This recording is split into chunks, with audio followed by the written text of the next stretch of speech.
Welcome to the exploration of consciousness.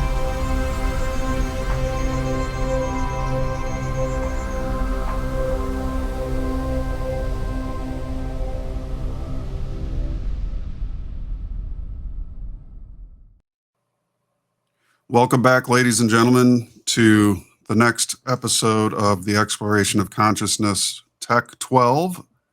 I'm Matt Presti, along with my guest, Luke Renda from Vancouver, British Columbia. And today we'll be discussing the pioneering works of Carl Jung, famed psychoanalyst and psychologist of the early 20th century. Welcome to the Exploration of Consciousness, Luke. Thanks for having me, Matt. I'm really glad to be here. And Luke and I both have done some work together. He was the guest moderator for the last TEC 11 on consciousness that featured panelists Mark Gober, John Kleisik, and Paul Conant. You can check that out. It's great stuff. A lot of good perspectives were shared on that episode, which happened to fall on the September new moon. Today's episode happens to fall on the solar eclipse in Libra, Ring of Fire, Justice and Harmony archetype. Would you like to expound on the significance of this particular day, Luke? Yeah, like how people plant seeds on new moons and the energy will grow and grow until a full moon. Eclipses are kind of like that, but instead of throughout the month, it's like throughout the year until the next eclipse. And so they're pretty powerful parts of the year, and they kind of like on a new moon, if you set intentions, they will grow to fruition. It's the same way with eclipses, but over a longer span of time. That's interesting because with the timing of the Israeli-Palestinian conflict, which as most people who are in the know do understand that these events are not accidents, that you just begin a precursory look at the events surrounding and leading up to this invasion of Gaza, and you will see a lot of people are calling it the Israeli 9/11. Bibi Netanyahu's unpopularity forcing his entire country to take a series of fraudulent vaccines and vax mandates galore. His unpopularity was the highest it had ever been. What we're seeing, and I'm not picking a side, number one, folks, because I basically don't support war whatsoever. Now, if it's for your own survival, that's a different thing. As a defense, that's a different thing, but that's a whole separate category of discussion. When you foment war based on false flags and things like that, which we know through the USS Liberty and other things, 9/11 in the United States being another one, but these things are meant to foment, cause division, and only a person whose wholeness is divided through a polarization process of fake media, fake news, fake sides, and fake causes and problem reaction solution. That's why I hail to all people, learn to be a problem response solution person. Because if you don't react, they don't got you by your emotional balls, and you can make a better informed decision, perhaps by not making a decision at all for several days and just seeing what comes out in the wash. Because a lot of people fell for this, 40 babies beheaded bullshit story, and now the results are pretty much unstoppable. The green lights are there, and so that's part and parcel to the discussion of what we're going to get into with Jung. And real quick, I do want to share the work that Luke and I have done in the past. I was fortunate enough to be invited onto Luke's platform, and he runs his own podcast called Feel the Link. And you can find that at this link here, youtube.com/@ Feel the Link 3018.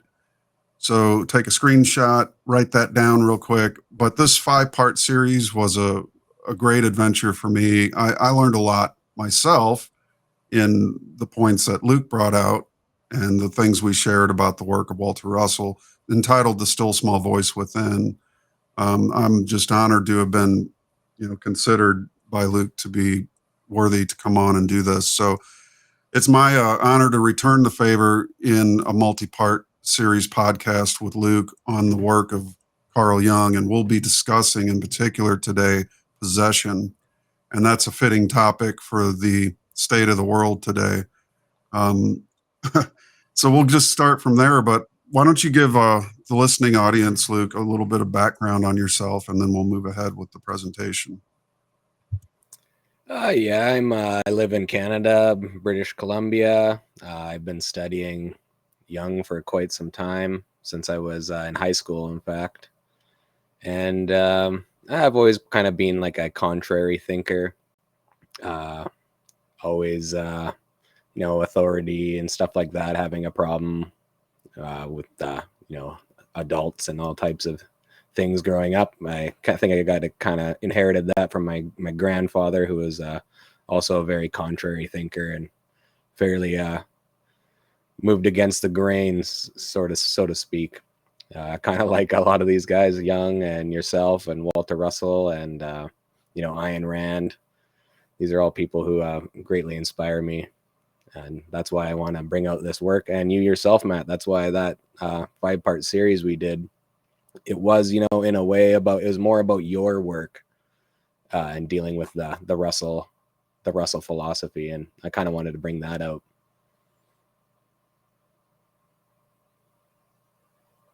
Oh, you're muted. Say, it's mighty kind of you, sir. I appreciate that. It was for me a very cool experience, because I don't think my work's ever been featured in a 5-part series. And the surprising thing was the excellent slides you did that featured quotes of my own. And when you see stuff like this, from my perspective, I thought to myself, I actually wrote that or said that. I actually said that. But yeah, so there are a few of those moments where you can take pride in the fact that what you've learned and how you've discerned, and if it's quote worthy, it'll certainly show itself for its quality, if there is any in it. So with that, appreciate the introduction, and we can go ahead and move to your slide presentation if you'd like to. Okay, cool. I want to say I'm really glad to be here, and very grateful for you having me on, Matt.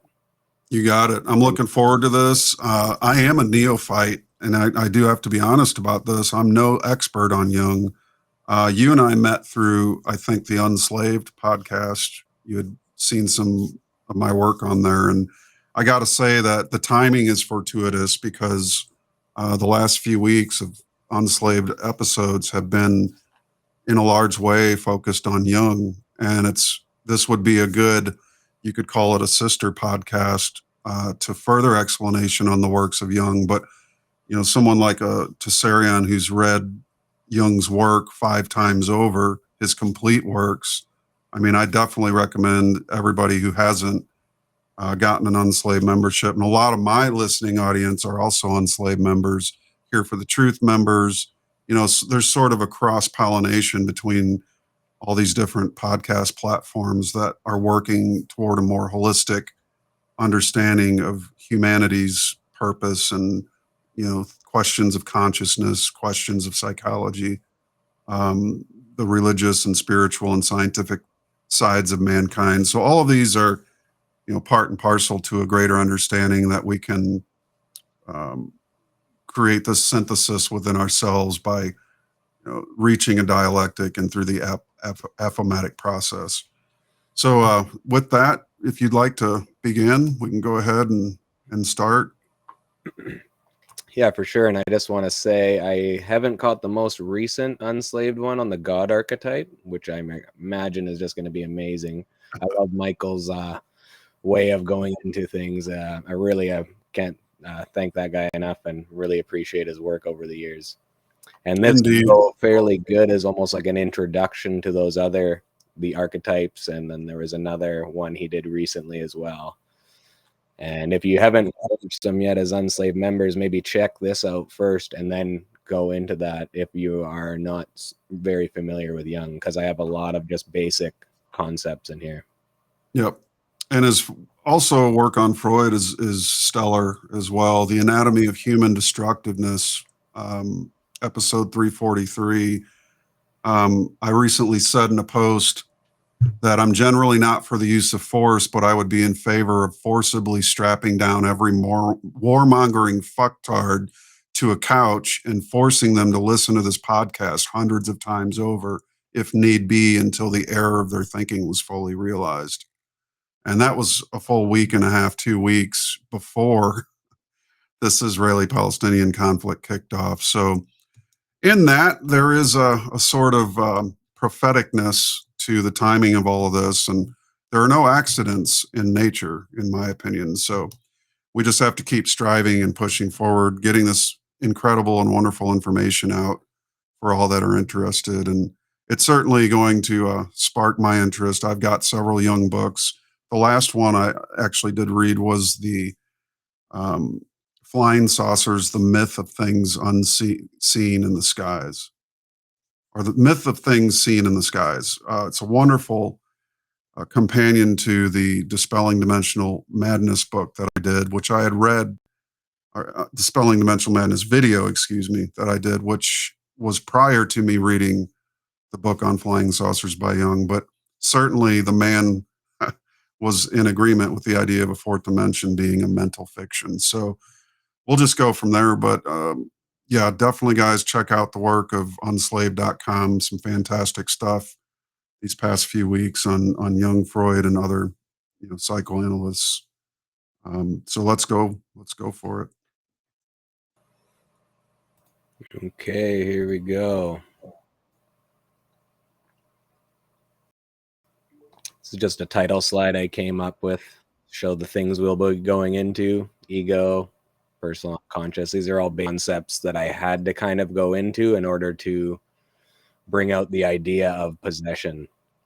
And in fact, it didn't really start as Jung's theory of possession. It started with Freud and Charcot at the Salpêtrière mental hospital in France. And Charcot said to Freud, it kind of seems like the medieval idea of devil possession or demon possession. And Freud really ran with that and said, if we just substitute it for a psychological idea, then he's right on point. And Brewer and a few other people kind of ran with it, but they sort of put it down to obsession. And Jung didn't like that. He said, no, it's more like possession than obsession. And so we got to start with the ego and all these other things because that is very important. It brings to mind a quote from Jung in 1933. He said, in the darkest Middle Ages, they spoke of the devil. Today, we call it a neurosis. Yeah, it's precisely the same way. There you go. Yeah, you'll see as we get into it. In some points, it is slightly frightening. But what I really liked about, I started at possession and I worked my way backwards. Mm-hmm. Just things like the ego functions and the ego itself. Jung thought that the idea of the sort of Eastern philosophy of breaking the ego down, getting rid of the ego, he thought that was probably the most dangerous concept to ever make it into the West. Right. Whereas he thinks, a strong ego is something that people need, especially with a lot of people who are doing psychological work, shadow work, because you will go through that dark night of the soul and almost like a shamanic experience. You're going in as a shaman into the underworld. And if your ego is weak, you're going to come out insane. You're going to come out schizophrenic. And so strengthening the ego, and I actually see this a lot when I started to write down exactly what the ego functions are. I see it a lot in people who are going schizophrenic. The ego functions slowly break down to the point where you're fully insane. And there's some who'd even say that ridding yourself of the ego puts you right in line for the path to narcissism. Yeah, and to be fully possessed. Your ego is, yeah. So I couldn't agree more with the whole get rid of your ego concept. I've been saying this for years, that the ego is simply in an acronymic form, your externally generated outlook. It's that which deals with the outside world. And what that's communicates. It's what expresses, but it's also, from a Freudian perspective, it's the balancer or the arbiter between the id and the superego. And so you could say that guilt, shame is superego related. And in a lot of combat vets, that's what causes this, not only the physical trauma that they've experienced in combat, but the anguish of guilt, sin, shame, and the unbalance of the act of war itself. The psychedelic is, in some senses, a resetter for, and this is just me, I'm just throwing this out there, it's come to me just now, but a resetter for the superego itself.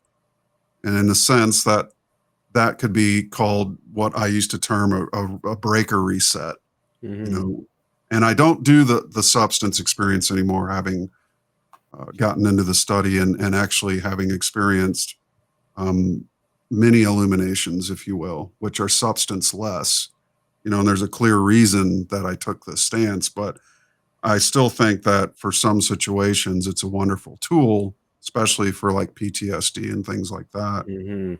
But the biggest thing of the shaman is, the shaman fraud, which again is a great unslaved tech pack, if you will, for getting some pointers on that. Because just because you go to the Amazon and do a ayahuasca experience, people come back and they're like, I'm a shaman now. No, it's hardly anything comparative to that. And like him or hate him, I think the best definition of a shaman that I've ever heard comes from Terence McKenna. And I read all his works prior to discovering Walter Russell, because I was interested in discovering more about this creator. What is this creator, not just from the Christian or the religious or cross comparative religious studies, but I really want to experience this thing called the creator directly. And that desire was in my heart for a long time, especially after previous experiences. But to cut to the chase, Terence said, a shaman is someone who has cured themselves of their own insanity. And that is just still to this day, I haven't heard a better definition of what a shaman is. So these people that go and they do one or two experiences and then they think that they're completely healed of their own insanity. I mean, you got a long way to go, folks. Insanity is a generational thing, and it just doesn't get healed because you do one substance experience, and I call them substance holics, whether it be a joint or, anything to just further fuel this idea of escapism from actual 100% sober reality, which is the scariest fucking thing on planet Earth if you're not prepared to face it head on. So hopefully this will enlighten folks in this presentation and empower them with some tools to do that work that really needs to be done. Yeah, and if you're planning on doing anything like that or doing any type of psychological work, the building up of that ego is very important. Exactly. And himself, yeah, he went through his own psychosis. And without a strong ego, he probably would have just become one of his own people in the insane asylum. He would have moved rooms from his doctor room to the patient room. But toast, as they say. Yeah. Right. So here we go. We can go to the next slide of ego. I'm just getting used to this new program here. No problem. While we're doing that, do we want to read the rest of the previous slide just for the listeners who are audio only? Yeah, sure, we can. How you want to do the progression? You can read a slide. I can read a slide. We can discuss if you want to do that. That sounds great. I called it a basic introduction to Jung's theory of possession and other concepts. But right away, it started out with Charcot and Freud. I wanted to point that out so that, people don't jump down my throat about it. We're going to talk about the ego, the personal unconscious, complexes, persona, shadow, anima, animus, the collective unconscious, archetypes, representations, collectives, and then finally possession. And that's just the progression it has to go in for everyone to understand this theory of possession, I think, because it goes into all these concepts. Excellent. Beginning with the ego. Yeah, we understand. The ego. It's kind of like Jung has his own topographical model of the psyche. Mhm. Freud has his own, and I like them both. I feel like they should be studied together because they're Sure. both great men. Excellent. Yes, indeed. So it says, we understand the ego as the complex factor to which all conscious contents are related. It forms, as it were, the center of the field of consciousness. And insofar as this complex, the empirical personality, the ego is the subject of all personal acts of consciousness. The relation of a psychic content to the ego forms the criterion of its consciousness, for no content can be conscious unless it is represented to a subject. Yeah, like the ego is like the subject that you're presenting it to, you know, from, and it's, yeah, we'll get into it. The slides speak for themselves in a lot of ways. Though the ego is concerned with such matters as personal identity, maintenance of personality, continuity over time, mediation between conscious and unconscious realms, cognition and reality testing, it also has to be seen as responsive to the demands of something superior. This is the self, the ordering principle of the entire personality. The relation of the self to the ego is compared to that of the mover to the moved. And this is from Critical Dictionary of Jungian Analysis by Andrew Samuels, which is a very good companion if you want to study Jung. Right here, just a little book. It's the only one I've ever found that is actually like a legit dictionary of Jung. Like in Zurich, I learned this from John Betts, a Zurich-trained Jungian analyst who works out of Victoria, British Columbia, Canada. Mhm. Way back in the Did day. you do a podcast with him on field? No, I didn't. He used to have a podcast years and years ago. I don't know if he still does stuff like that. Mhm. But this is the way they break down. Like Jung has a topographical model of the psyche that's like a pyramid. The top point is the ego. The middle is the personal unconscious. The bottom is the collective unconscious. The triangle is surrounded by a circle, which is the body. And all of that is essentially the psyche. But the 5 ego functions are stability of personality. So when you start seeing someone who is becoming mentally unstable, the first thing that happens is their personality starts breaking down. It'd be like, hey, if you shot me an email and we went for a talk and all of a sudden my personality was different. The next one is stability of identity, who I am. All of a sudden, next thing you know, I am a spy for the British Secret Service. You know, these things start breaking down in people's minds as they start going insane. So that's why strengthening the ego is very important. Like Jung, when he was going through his dark night of the soul, he would sit on the edge of his bed and say, you know, like, my name is Carl Gustav Jung. I live on such and such a street. I am married. My wife is Anna Jung. I have this many children. I'm a doctor of medicine. You know, he would say these things to strengthen his identity so that he wouldn't, in fact, lose his mind, which is good for anyone who is going through this to realize the ego is actually very important. You know, the work of Ayn Rand and Dr. Nathaniel Branden is really good. They almost disregard a lot of the other stuff and just focus on strengthening consciousness. Anyone out there who has been going through, say, going to these ayahuasca ceremonies, breaking their ego down because of Eastern philosophies that don't suit our culture, all types of other things, it would be good to go into the Western thinkers and their work and start really boosting these things. Yeah, there's a great danger lurking because we're on the verge, literally. You know, at any moment, the entirety of humanity could slip into a collective unconscious state, which would just devastate, you know, all individuality. And I like to say this in my study of like a Russell, for instance, and why they say that genius is, you know, in their model of consciousness, primate, barbaric, genius um, cosmic consciousness, and then finally Christ consciousness.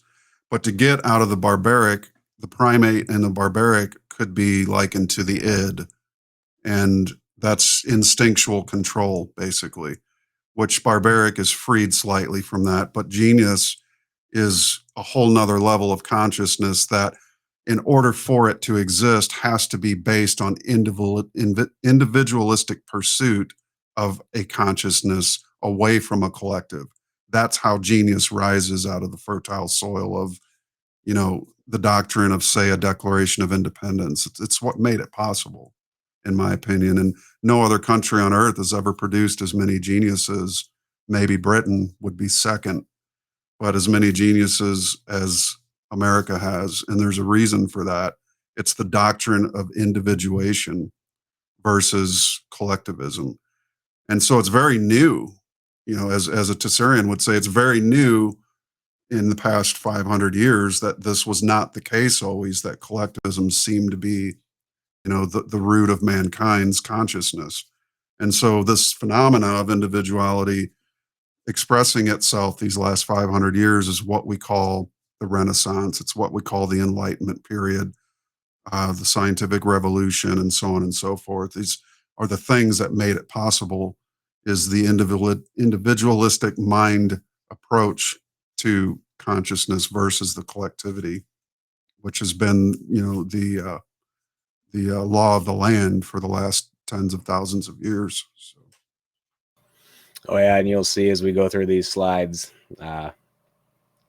that's basically, I think the destruction of the ego is really what has led to all these things, complexes. It's like when someone is triggered, it's a complex that's being triggered, and it's an unconscious response to it rather than thinking and acting in the way, an actual thinking individual would.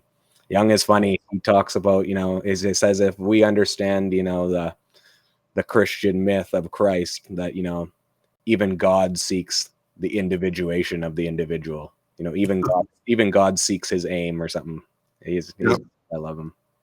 Otherwise, it would have been a series of multiple people all at the same time representing that Son of God idea, right? Why didn't the whole tribe get it all at once? Yeah. It's always an individual, right? So yeah, and we can override our own unconscious, right, in our own instincts, because the archetypes are linked to instinct, as we'll see as we go on, and the human being is the only one that can do that, go against instincts.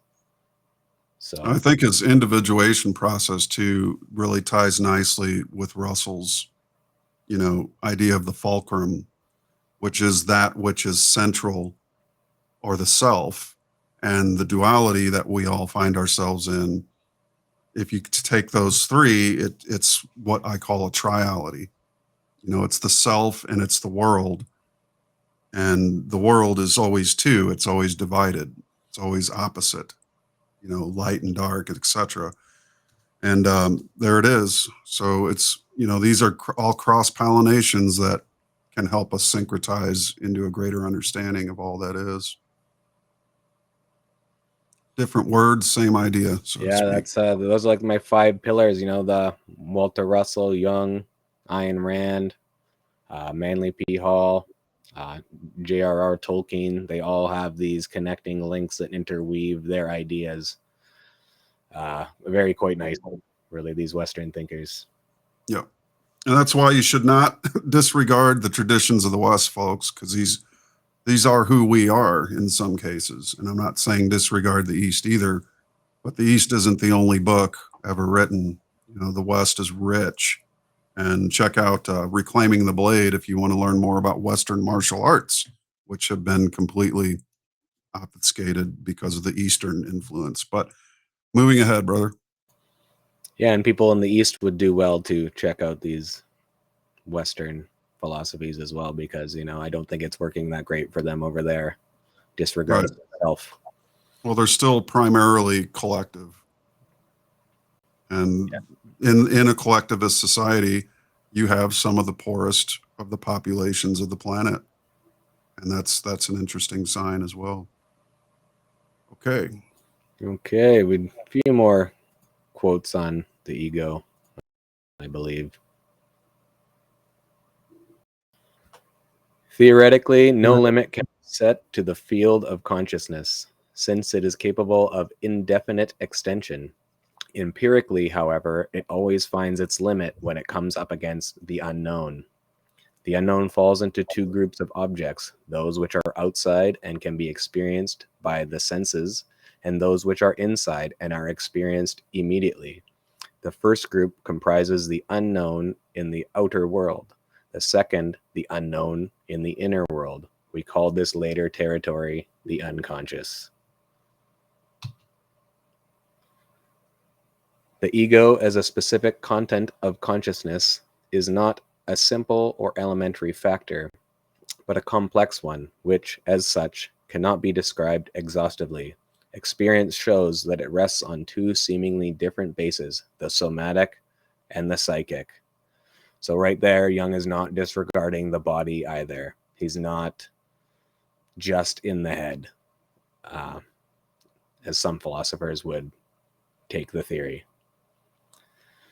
I have suggested calling the total personality, which, though present, cannot be fully known, the self.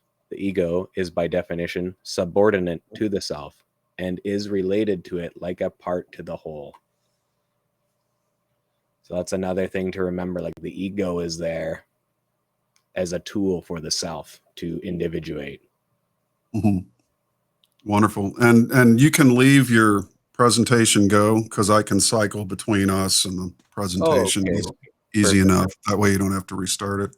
So as we're going, we're learning. Very cool. Well, this will be good for everyone who is just getting used to Jungian terminology or being introduced to Jung, as I've gone through so many quotes here just to get this basic understanding. So a more or less superficial layer of the unconscious is undoubtedly personal. I call it the personal unconscious. But this personal unconscious rests upon a deeper layer, which does not derive from from personal experience and is not a personal acquisition, but is inborn. This deeper layer I call the collective unconscious. I've chosen the term collective because this part of the unconscious is not individual, but universal. That's a fantastic quote, actually, because it correlates with this idea of the Akashic records, right? And universal archetypes. Some people will argue that the gods of ancient Greece and Rome were actually archetypes, not physical gods in the sky, for instance. You know, they were understood as such by these ancient dumbasses that they think were all primitive. But maybe they were more advanced. Maybe that's how they were able to create the structures that still survive 2,000 years later, when we make strip malls that get holes in the roof within 15, 20 years. I mean, we've obviously lost something that the ancients had. So is it safe to conclude that the ancients also had an understanding of archetypes and just simply presented them as the gods? They are gods, Jung says. That's one point. They are and the so gods. that universal consciousness, or that universal unconscious, as he says, right? That which we are not conscious of, would be ideally related to this idea of the Akashic record, which holds all the memory of all the experience of man within it. And a Russell comes along and he says, the Akashic records is actually the inert gases. Now that's a very interesting perspective, because now you've taken it from gods to gases. And the inert gases are always closest to the fulcrum, which is why he calls them the master tones of the elements, because all elements and all projections of bodily form and existence are this division of the self, which is God, projecting its white light through these inert gases to create the color spectrum. And Goethe showed that when you spin the color wheel of the 7 primary colors, turns white. So that's an interesting taking it forward and backward. But sorry, I had to go off on that tangent. That's great. Yeah, and it's as above, so below. The planets, later thinkers have taken and shown how these archetypes are reflected through the planetary interchanges. It's really fascinating. As the inward doth to the outward roll, I think is how the saying goes. Right. The content of the personal unconscious are chiefly the feeling-toned complexes, as they are called. They constitute the personal and private side of psychic life. Contents of the collective unconscious, on the other hand, are known as archetypes. I'm just really nailing this basic concept of archetypes, complexes, all these things so that we can understand what is actually happening today with all these possessed people in this psychic epidemic that we're really living in. Complexes. They are feeling-toned associations around a common theme. So that's what a complex is. So when someone is triggered, what is actually being triggered is a complex, which arises all these feeling-toned associations around a common theme. And they're different for everyone. They're individualistic. Mother, father, money, capitalism, religion, gender, communism are some examples I put here. But you could be like a horse. You could have a complex around a horse. And maybe you were bucked off a horse when you were a kid. So when you think of a horse, you have this complex arise with all these feeling-toned associations, where someone else who loves horses, raises horses, they have a different complex associated with that. And complexes are not, everyone has complexes. It's no big deal. It's just being conscious of them, I would say. And so now we're going to dive into complexes, as this is something very common that people are actually possessed by. Jung developed his idea via the use of the word association test between 1904 and 1911. The use of a psychogalvanometer in the test suggested that the complexes are rooted in the body and express themselves somatically. Jung referred to the complex as the via regia to the unconscious and as the architect of dreams. The via regia just means like the golden road to the unconscious, or the royal road. And the psychogalvanometer, I believe, is the same thing as the lie detector test. And so his free association experiment was he would go through reading a list of complexes, and seeing how people would respond to them, and if there was a delay in the response or a noticeable somatic or physical agitation, that would actually identify a complex in someone, which he would mark down, and later they would go into. How does this relate to the Briggs-Myers typology test, the personality test? Well, the Briggs-Myers typology test is like the introvert, extrovert, and then protagonist, antagonist. He had the perceiving and the judging functions, which are the perceiving functions are sensation and intuition, which correlate to earth and fire in the elements. And the judging functions are feeling and thinking, water and air. And essentially everyone will have an inferior function, which is something I'll go into in a bit. But with the it's interesting, like the judging functions, how many people say, oh, I don't judge, I don't judge people, or I don't judge this. It's like, so you don't think or feel. Right, exactly. That is precisely that's an issue. If you don't think or feel about certain situations, that's ridiculous. Right.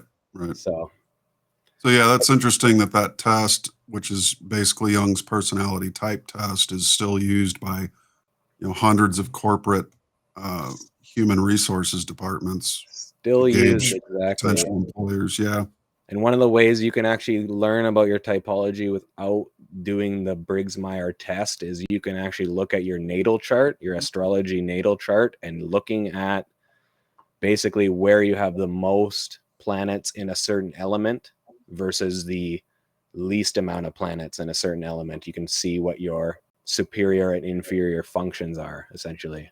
Interesting. Yeah, I'm a lot of fire in mine, but yet I'm a water sign. Yeah. Well, you got a lot of intuition, right, as fire. There you go. Yeah, definitely cool stuff, guys. Yeah, it's I'm pretty proud of the way this turned out, and next time I will have more uniform slides for my presentation. I won't jump around so much, but I was kind of playing around through the slides. Actually, as we get closer to possession, you'll see how much older my slides look as I started this project 2 years ago. Something so. A great introduction, though. So here is complexes. When they come into play, become constellated, is how Jung termed it. Complexes contribute to behavior and are marked by affect, whether a person is conscious of them or not. They are particularly useful in the analysis of neurotic symptoms. It is also important to remember that complexes are quite natural phenomena which develop alongside positive as well as negative lines. They are necessary ingredients of psychic life, provided the ego can establish a viable relationship with a complex. A richer and more variegated personality emerges. And so, like when Jung would do his free association test, the way he would tell a complex or identify a complex is by an affect-laden response. An affect is just, it can be used synonymous with like emotion, but it's just against your will, essentially.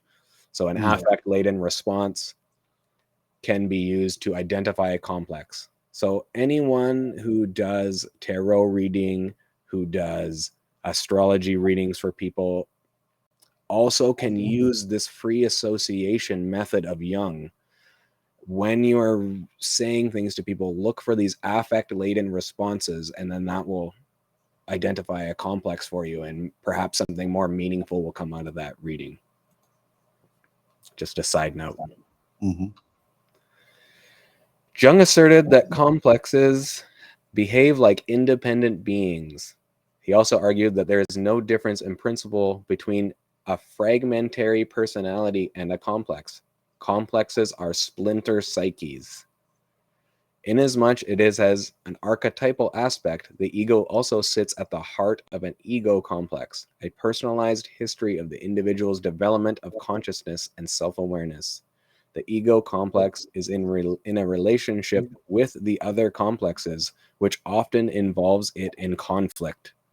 It is then that there is a risk of this or any complex splitting off so that the personality is dominated by it. A complex may overwhelm the ego, as in psychosis, or the ego may identify with the complex. See inflation and possession. And this is again from Andrew Samuels. It's all right here, people. This is, this was in the 30s he was writing this stuff. Right. We see that a lot today still. Oh yeah, it's out of control. So now we'll go to the persona. I had to go into all of these ideas of Jung in order to bring this out, and I feel it's good for people to have this understanding. So the term derives from the Latin word for the mask worn by actors in classical times. Hence, the persona refers to the mask or face a person puts on to confront the world. There is a risk of pathology if a person identifies too closely with his/her persona. This would imply a lack of awareness of much beyond social role, lawyer, analyst, laborer, or gender role. So this is like what they call a one-sided ego stance. If you are identifying too much with this or that, like this is what happens when people have like a midlife crisis. You're identifying too much and you are imbalanced, essentially, and that's what happens with compensation. There'll be compensatory effects that happen for your unconscious to try and balance the scales, and then that's can lead to more types of pathology. Sure. And more on the persona is, it's basically the simple definition is the mask you wear that you present yourself to other people. I saw a good example, like a woman as a teacher.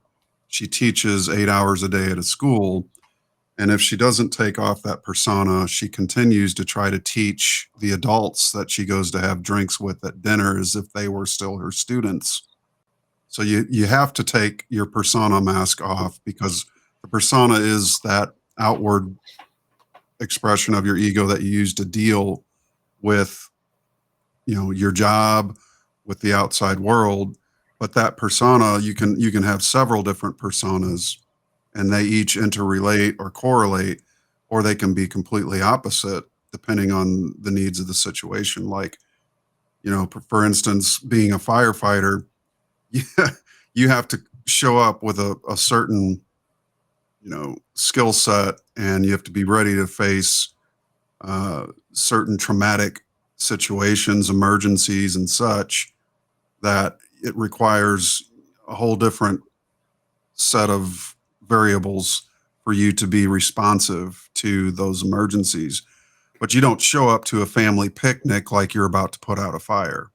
So there's Or there's two totally different expressions. put the fire out in your wood stove when you're trying to keep yourself warm, or Exactly. yeah. Oh, and I wanted to say one thing about the ego. When I was talking about the stability of personality, there will be, throughout the individuation process, a long range change of your personality as you mature and individuate. So it's not saying your personality at 5 is going to be the same your whole life. It's going to slowly change as you individuate. It's just the stability is not going to be up and down on a daily basis. Right. That's something that Jung also pointed out. And that's the path toward wholeness too, is that it's not an overnight process. It's a lifelong unfolding of learning and developing your true persona, your personality and such, Yeah, and yourself as an individual. Yep. Persona identification leads to a form of psychological rigidity or brittleness. The unconscious will tend to erupt into consciousness rather than emerging in a manageable way. The ego, when it is identified with the persona, is capable only of an external orientation. It is blind to internal events and hence unable to respond to them. It follows that it is possible to remain unconscious of one's persona. I mean, listen to this right here. Brittleness, it's, erupting into your daily life, the unconscious. This is happening to people everywhere right now, all the time. In context, just to juxtapose it, I'd say to the degree that safe spaces are needed is to the degree that the persona is brittle. Because if you can be, what do they call that? Triggered, right? Triggered. Yeah. Triggered is a weak, or a over identification of persona, because if it's either rigid or brittle, and the unconscious erupts, that trigger is really breaking that mask right off the face. And here comes the need for the puppies and the ice cream and the safe spaces, and remaining unconscious of your persona. You were just saying how you're conscious of your persona when you go to this or you go to that or you go to a fire. It follows that it's possible to remain unconscious to one's persona. This is why it's so hard to get through to some of these people. They are completely unconscious that they have identified with the persona. And then look at this. It's that they can't respond to anything internal. It's only externalized. Right. Everything is externalized with these people. And compound none of it has to do with within. It's all without. Right. Compound that with a government that then victimizes in the mirror image of that, and then you have just total unrelenting chaos in civilization. Amazing. Yeah, it's really, and then that's the thing. People just pay lip service to psychology, whereas a lot of people are like, I don't know anything about psychology, but yet they use these words triggered, but what is being triggered is a complex, which they are denying. Right. You know what I mean? It's you're triggering me, not that I have a complex that's being triggered within me. And that's my thing to deal with. You know what I mean? That's a glaring alarm bell, Oh, right? it's wild, buddy. As I was making this, it was just it just jumps right out at you. Yep, Look at the streets today, people. indeed. So these last comments point to the place Jung assigned to persona in the structure of the psyche. That was as a mediator between the ego and the external world, in much the same way as the anima and animus mediate between the ego and the internal world. Persona and anima and animus can therefore be thought of as opposites. Where persona is concerned with conscious and collective adaptation, anima and animus are concerned with adaptation to that which is personal, interior, and individual. And this lines up nicely with the future slides. So again, I'm just breaking these terms down so that when they come up, we will understand them for people. I tried to make this very simple and step-by-step process. Projection. Do you want to read this one, Matt? Sure. Difficult emotions and unacceptable parts of the personality may be located in a person or object external to the subject. Alternatively, aspects of the personality sensed to be good and valuable may be projected so as to protect them from the ravages of the rest of the personality, person, institution, or group.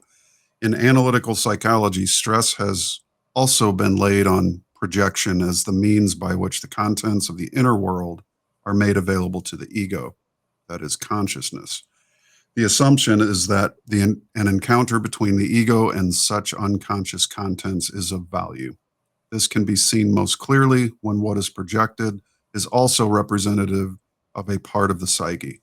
Anima and animus projections are carried by real women and men. Without the carrier, there would be no meeting. Similarly, the shadow is frequently encountered in projection. By definition, the shadow is the repositor of what is unacceptable to consciousness. It is therefore ripe for projection. For anything of value to be gained, though, it is necessary for some integration or recollection of that which is projected to take place. Mm-hmm. Reintegration or recollection. Yeah. So that's what projection is. See, people use these words too and don't really know actually what is being said. And it's interesting that he says you could go back for a second. Oh yeah. Just one. That the shadow is frequently encountered in projection. And so by definition, the shadow is the repositor of what is unacceptable to consciousness. Yeah. Meaning that could be any number of traumas as a child. Anything that is unacceptable to your consciousness or your ego, whichever, you can use either word. Or society. Yep. You know, and so it's buried into the shadow compartment so that you can carry on dealing with the world, so that compartment can become rather large. Yeah. And, when that thing erupts and that shadow comes pouring out, that's when you see the real effects of not having an understanding. And we have to, as Westerners, you see, this is the whole idea of ego and the difference between the East and the West is that typically you're looking at 500 years of individuation for humanity as a species in the Western sense. And there's still collectivization in the East. So there really hasn't been the need for the study of psychoanalytics or the need for a subject such as psychoanalytics to be such an imperative in the East because it's so collectivized. So of course their religious tenets, their political alignments and things of that nature are going to be more centered toward a collective, even in-look and outlook. Whereas in the West, we have this interesting thing called modernity and modern invention, cities, things of that nature. And My Dinner with Andre is a really great movie that kind of shows the differentiation between You know, how men in New York are living in a modern age, yet want to escape to the wilderness as a way of preserving their humanity and not losing it in the concrete jungle. Mm. So we have this very incredible balance that we must attain as as a Western civilization, because there's certain elements that the West obviously has that the East doesn't. But that's a subject that you could spend 10 podcasts talking about. But nonetheless, I think that was an interesting. Well, and just think about how much projection is happening with a lot of these people, groups, and stuff right now, projecting everything on everyone. It's this person it's actually they're either projecting something which is unacceptable about themselves onto another person, and then therefore, rather than being like, hey, that's actually something that maybe I could integrate within myself, they project it on someone else and then like shame them or whatever, or vice versa. Yeah, something that they really don't like about themselves. There's this external enemy now. Yeah. And what it's doing is the way the shadow works is it's like the relationship between self and other, and it acts as like a mirror. And then that is supposed to reflect back to you the things you don't like about yourself, or something that you do like that you have repressed because you've sublimated it to make it more acceptable for society. Yep. And one could also say that all the outward projections of an individual, whether they be happy outward projections or angry outward projections or envy, pride, sloth, 7 deadly sins, whatever you want to say, all of this is directly proportional. The inward is directly proportional to the outward. So in other words, the mirror doesn't lie. That which a person is vomiting all over you is what they feel of themselves, in a sense. So you can get to know somebody quite well in a relationship. There'll appear to be something, and then one trigger point, the complex and the shadow erupts, and you suddenly can understand by what they throw at you everything that is going wrong inside this person. Because you cannot give away that which you first do not possess. And this is why the understanding of psychology is such an important tool, because literally people can transmit their complexes to another person. It's a psychic epidemic, and I've seen it happen to people. I've felt myself guilty for things people have, vomited it on me in the past, and I actually would carry that weight until I learned to have a certain, get your shields up, as it were, and understand that, they don't feel this way because of something you did necessarily. They're doing this because it's an eruption, and you just happened to say something that triggered that tear in that soft membrane, and out comes the toxicity. But that's why, again, this is such a fascinating discussion, because it's going to lead to more, obviously, but this is the first part in many that we'll do in the next several months. So yeah, we can go ahead. Yeah, and even with the persona, over identifying with it makes them blind to internal processes. So everything is externalized. Right. If you see it with you see it with all this stuff. It's always external. It's never with what's going on within. Yeah, and that's where you get led to, how the god of AI is an external god, that then everybody looks at everything and says, oh my God, it's all fake. The birds are fake. It's a giant Truman Show, and nothing's real anymore. Oh yeah, buddy. We're getting into the weeds here.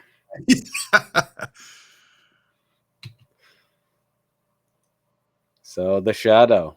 See, all this stuff is leading into possession, right? Shadow, possession. You can be possessed by your complexes. So the shadow, here we go, is a quote from Jung. And I put every single page number, paragraph number under here for all the Jung quotes so people can find it themselves. That's Excellent. something that, I think is important. Sure.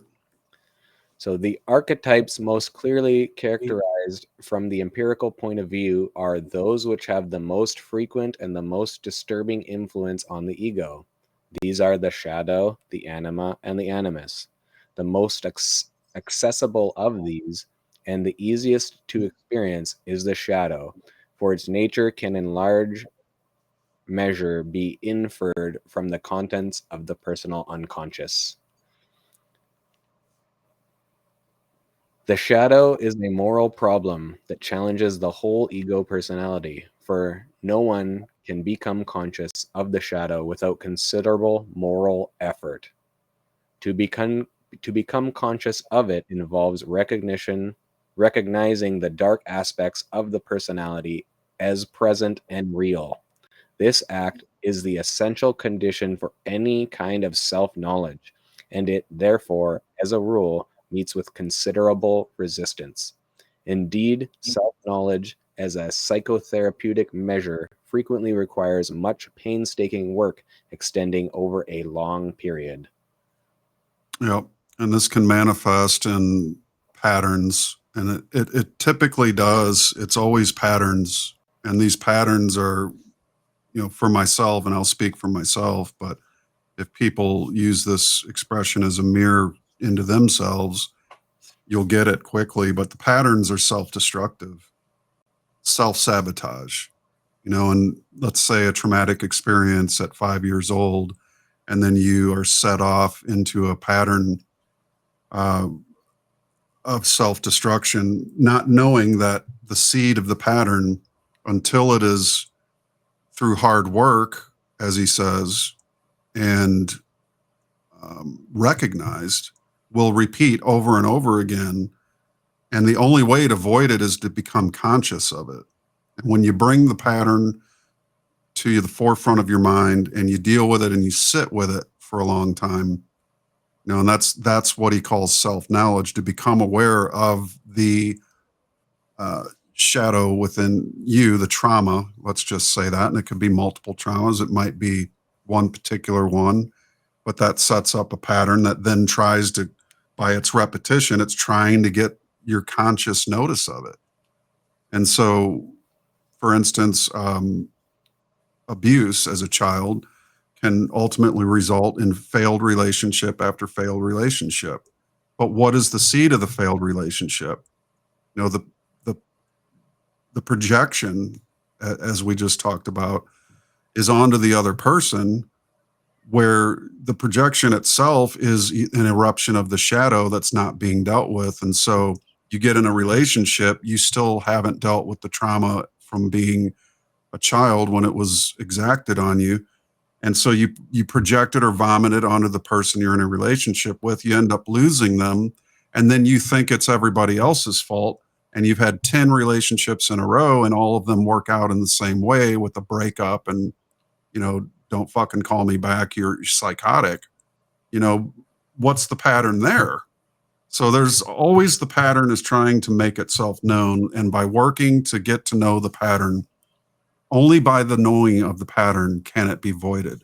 If it remains under the skin in shadowland without recognition or even the will to recognize it, there's no way you're ever going to reconcile it or void its recurrence.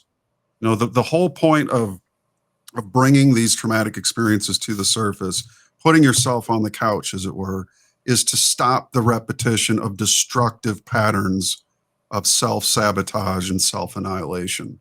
And if not dealt with, it's possible that the self-annihilation can become what is, it may, the only solace it can seek at that point in a Western setting is to join the mob. Because there in the mob, there's the safe space. All the shadows run amok in the mob. And if there was ever a demon archetype, the mob would be it. So it's an interesting perspective that he says, it's painstaking work over a long period of time. Absolutely it is. But man, let me tell you, as one who has done that work, I wouldn't be doing this show right now if I didn't go through the painstaking work. I'd have never made something of myself. I would always and still be to this day repeating these recurring patterns of self-sabotage with no awareness of it. So it's very important to take into consideration some of these words. Mm-hmm. And also, people need to like cut themselves a bit of a break as well, because a lot of this stuff happened, when they were younger, or even it could be even things that were you denied yourself, or you had to actually shove down into the unconscious because it wasn't like, it could have been parents, school, all these things that it's like, hey, it doesn't respect these individual things about yourself, so then you sublimate those parts and try and make it work out for society. So it could be good parts of yourself that have been denied as well. Yeah. And also, people need to cut themselves a break when they're doing this psychological work, because it's kind of like stretching. Like people who are gymnasts or into stretching, they stretch, and then they actually will stretch to a certain point, and then they will relieve that tension, and then they will be able to stretch further afterwards. And so Jung said that like a bit of regression is going to happen through these psychological processes as sort of a natural way. You're going to go certain far, and then you will kind of regress a little bit. And people really at that point, they start thinking, oh my God, I'm just going back in all my pattern, and they kind of give up. And then the regression is full blown, rather than allowing for a natural regression, which is going to happen in order for you to push on through. So That reminds me of being a gymnastics instructor for 3 years. yeah. Nobody can do the splits right out of the gate. Yeah. You have to stretch, and it's an elastic giving and regiving. You got to give to the stretch, but then you got to let the stretch give back to you, because you can't just do the splits, guys. You gotta work on it and work up to it, and it can take months. And in this case, psychologically, it can take years and even a lifetime. But whole lifetime. it's the pursuit with balance. Yeah, absolutely. So I always like to cut people some slack. If you're regressing, don't worry about it. That's natural. Cut yourself some slack. Keep pushing forward. Yep. Otherwise, you'll become possessed. Yeah.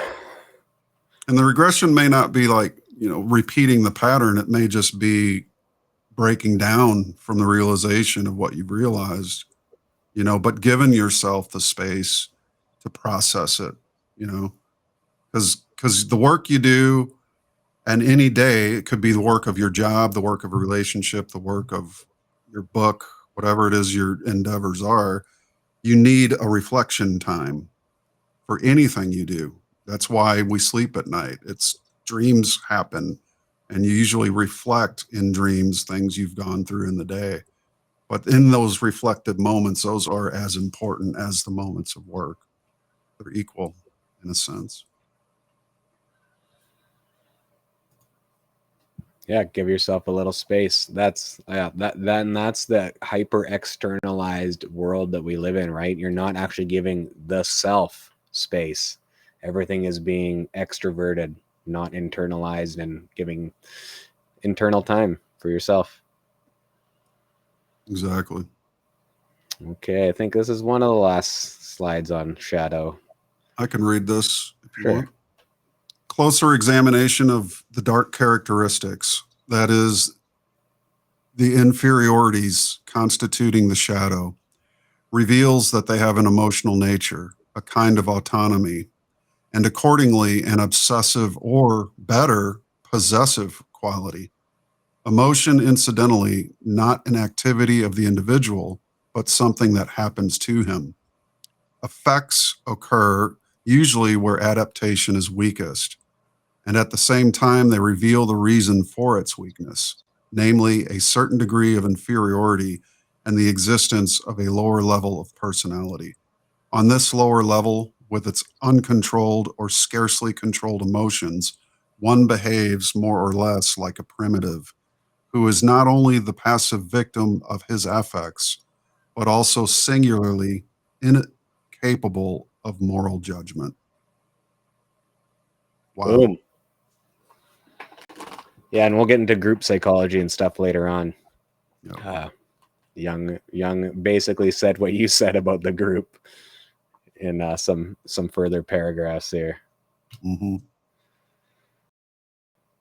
Although with inside will, the shadow can to some extent be assimilated into the conscious personality, Experience shows that there are certain features which offer the most obstinate resistance to moral control and prove almost impossible to influence.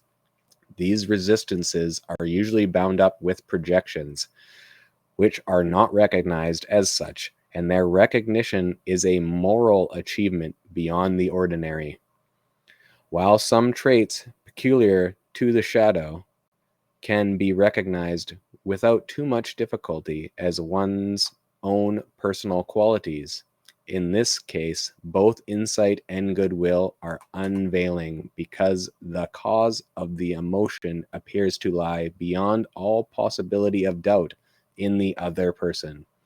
No matter how obvious it may be to the neutral observer that it is a matter of projections, there is little hope that the subject will perceive this himself.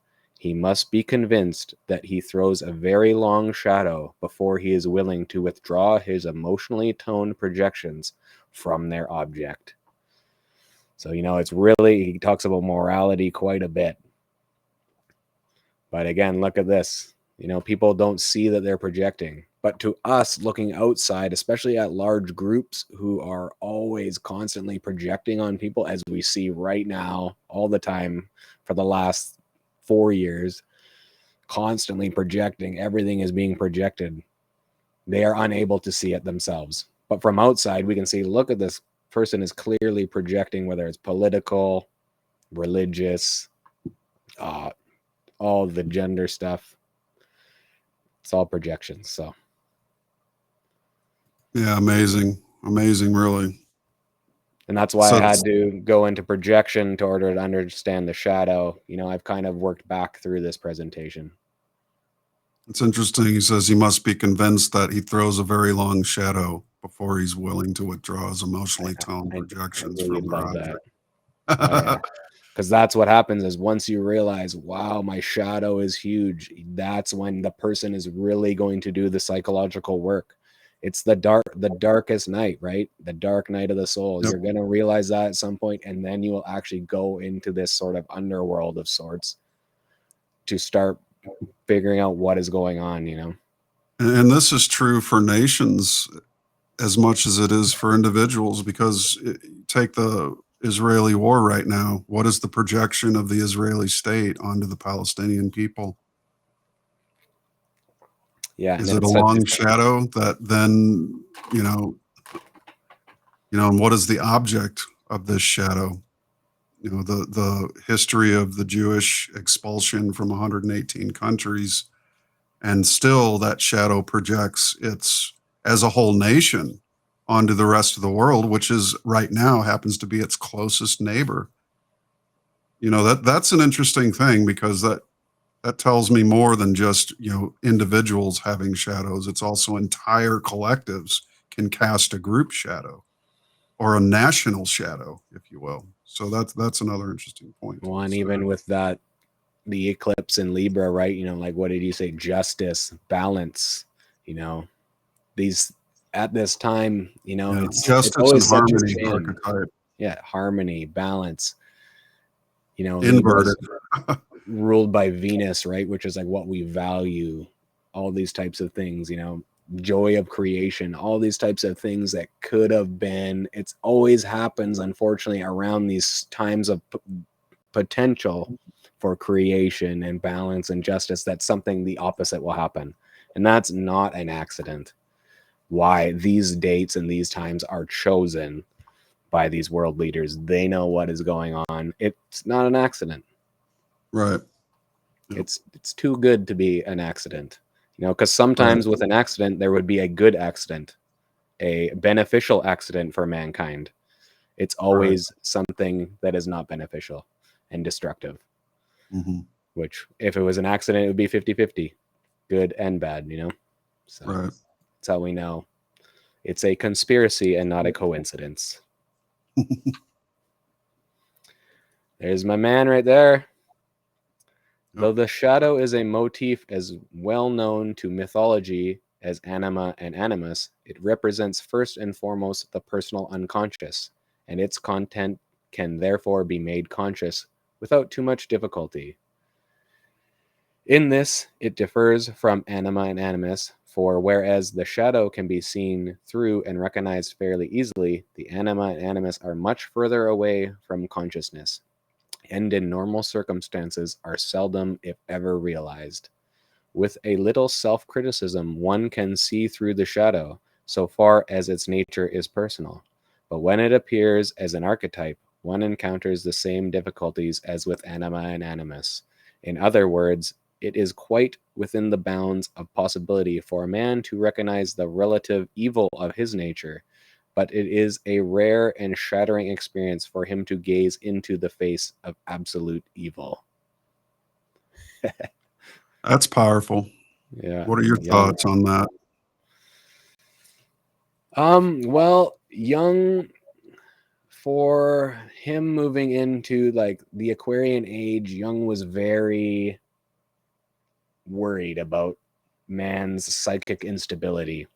And whereas he talked about, say, the Piscean age, which is the opposing brothers, the two fishes, and that conflict, what the Aquarian age is about for Jung is about the unification of opposites and realizing that evil is something real in the world. It is happening. And, Jung has some great comments on evil and how, man is going to be the origin of all coming evil because we do not know our inner psychology. And like evil as an archetype, but evil as a real thing within oneself to be understood. It can't be understated. Just brought up a fascinating thought in my mind. They say that, okay, from a mystical perspective, let's say, or even Hermetics, that nature is the manifestation of God's thinking or God's spirit. Schelling would say nature is invisible spirit and spirit is visible nature. And if you think about it, has nature ever gone to war with man? Yeah. Or attacked man in a way that man attacks man? You can't really say an earthquake is an attack or a tornado is an attack. It doesn't have the same evil within it. So really that strengthens the argument that man is the cause of his own evil. And we talked about that prior to the show here today. But in particular, this line here, with a little self-criticism, one can see through the shadow so far as its nature is personal, but when it appears as an archetype, one encounters the same difficulties as with anima or animus. In other words, it is quite within the bounds of possibility for a man to recognize the relative evil of his own nature, but it is a rare and shattering experience for him to gaze into the face of absolute evil. So really, if you would say this in a way that relates to what I just said, evil doesn't have an archetype. I'm sorry, nature doesn't have an archetype of evil. So in other words, God's thinking is free of evil, whereas it strengthens the case for the free will argument as man being the creator of his own evil. So his evil acts in the face of absolute evil is this archetypal mental suppository of all the experiences of man that could be correctly labeled evil. And so it's really in our own field that we create this. If mind is personal on a level of species, let's just say that man's experience of an archetypal absolute evil was because he made it himself. You don't see nature suffering evil, except man's evil projected onto nature, cut down the forest, kill all the animals, pollute his own environment. You don't piss into your own well, but man has been doing this for thousands of years. And yet nature doesn't do that to itself, which says that, to me at least, there is no evil in nature. Otherwise it would seek to destroy itself like man does. So that's what I mean by the staring into the face of absolute evil. That's a powerful realization there. When this image here with Jung is one of the last interviews he did, and in it, that's I first saw Michael Tsarian put it at the end of The Origins of Evil. He did a presentation, put this quote from Jung at the end, and yeah, just about really bolstering up psychology and really looking within. I remember your first interview, episode 2 of Unslaved, and in it you bring up that idea of free will and evil, and you're like, I would love to talk about this sometime. That was 2017. So this is the thing with these projects. There's a seed that's planted. Even this project took me a few years to finally compile it all together. I was doing other things, other projects come up, but as we just keep slowly building up that idea until it comes out fully formed. That's something that it's that perseverance that, like you brought that up in 2017. That's almost 5 years ago, 6 years ago. Right. So that's how long these projects take to develop and to actually come out fully formed in the way we want it to. It takes dedication, and it takes, a long range of what we want our own work to be. So Right. I'm glad you're bringing this project out now or in the future, because, I've been waiting for it since then. So I absolutely agree.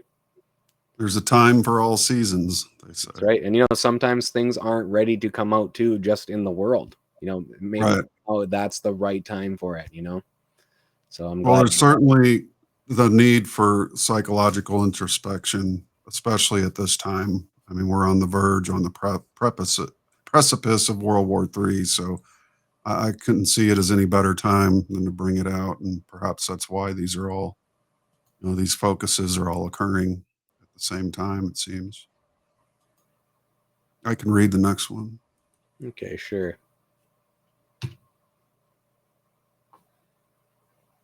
Anima and animus. You want to say something briefly on that?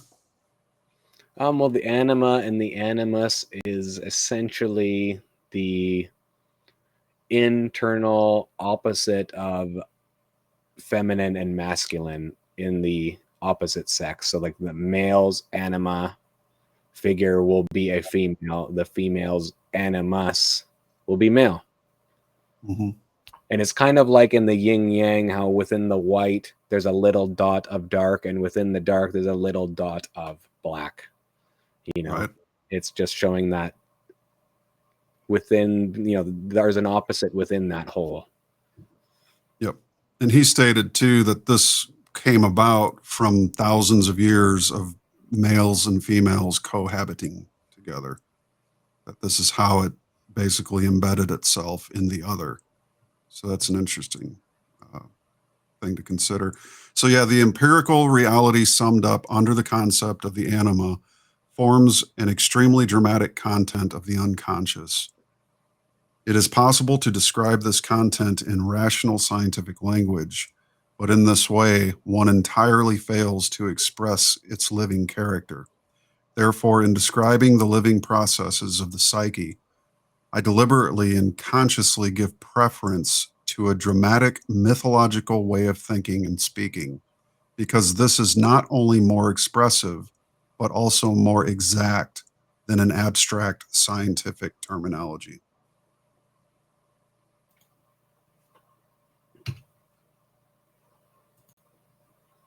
Wherever she appears in dreams, visions, and fantasies, she takes on personified form, thus demonstrating that the factor she embodies possesses all the outstanding characteristics of a feminine being.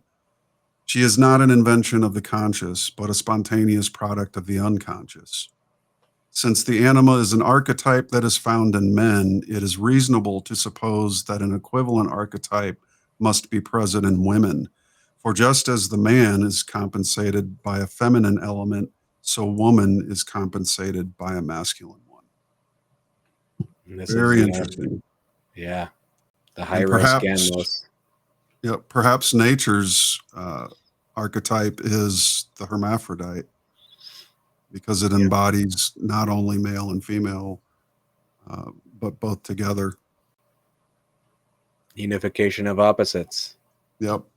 And the sunlight as well. You have the male and feminine aspects of light, Yeah. which are red and blue in their spectrums. And so together they form the one whole. And when red, orange, yellow, green,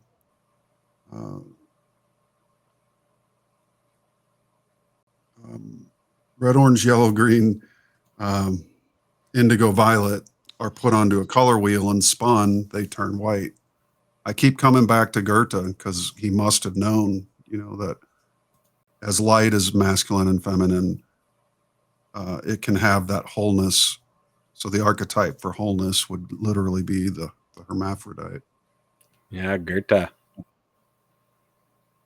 was like a Jung thought that perhaps he was actually the great grandson of Goethe, or he called it a pesky rumor or something like that. Really? Yeah. That's interesting. Yeah.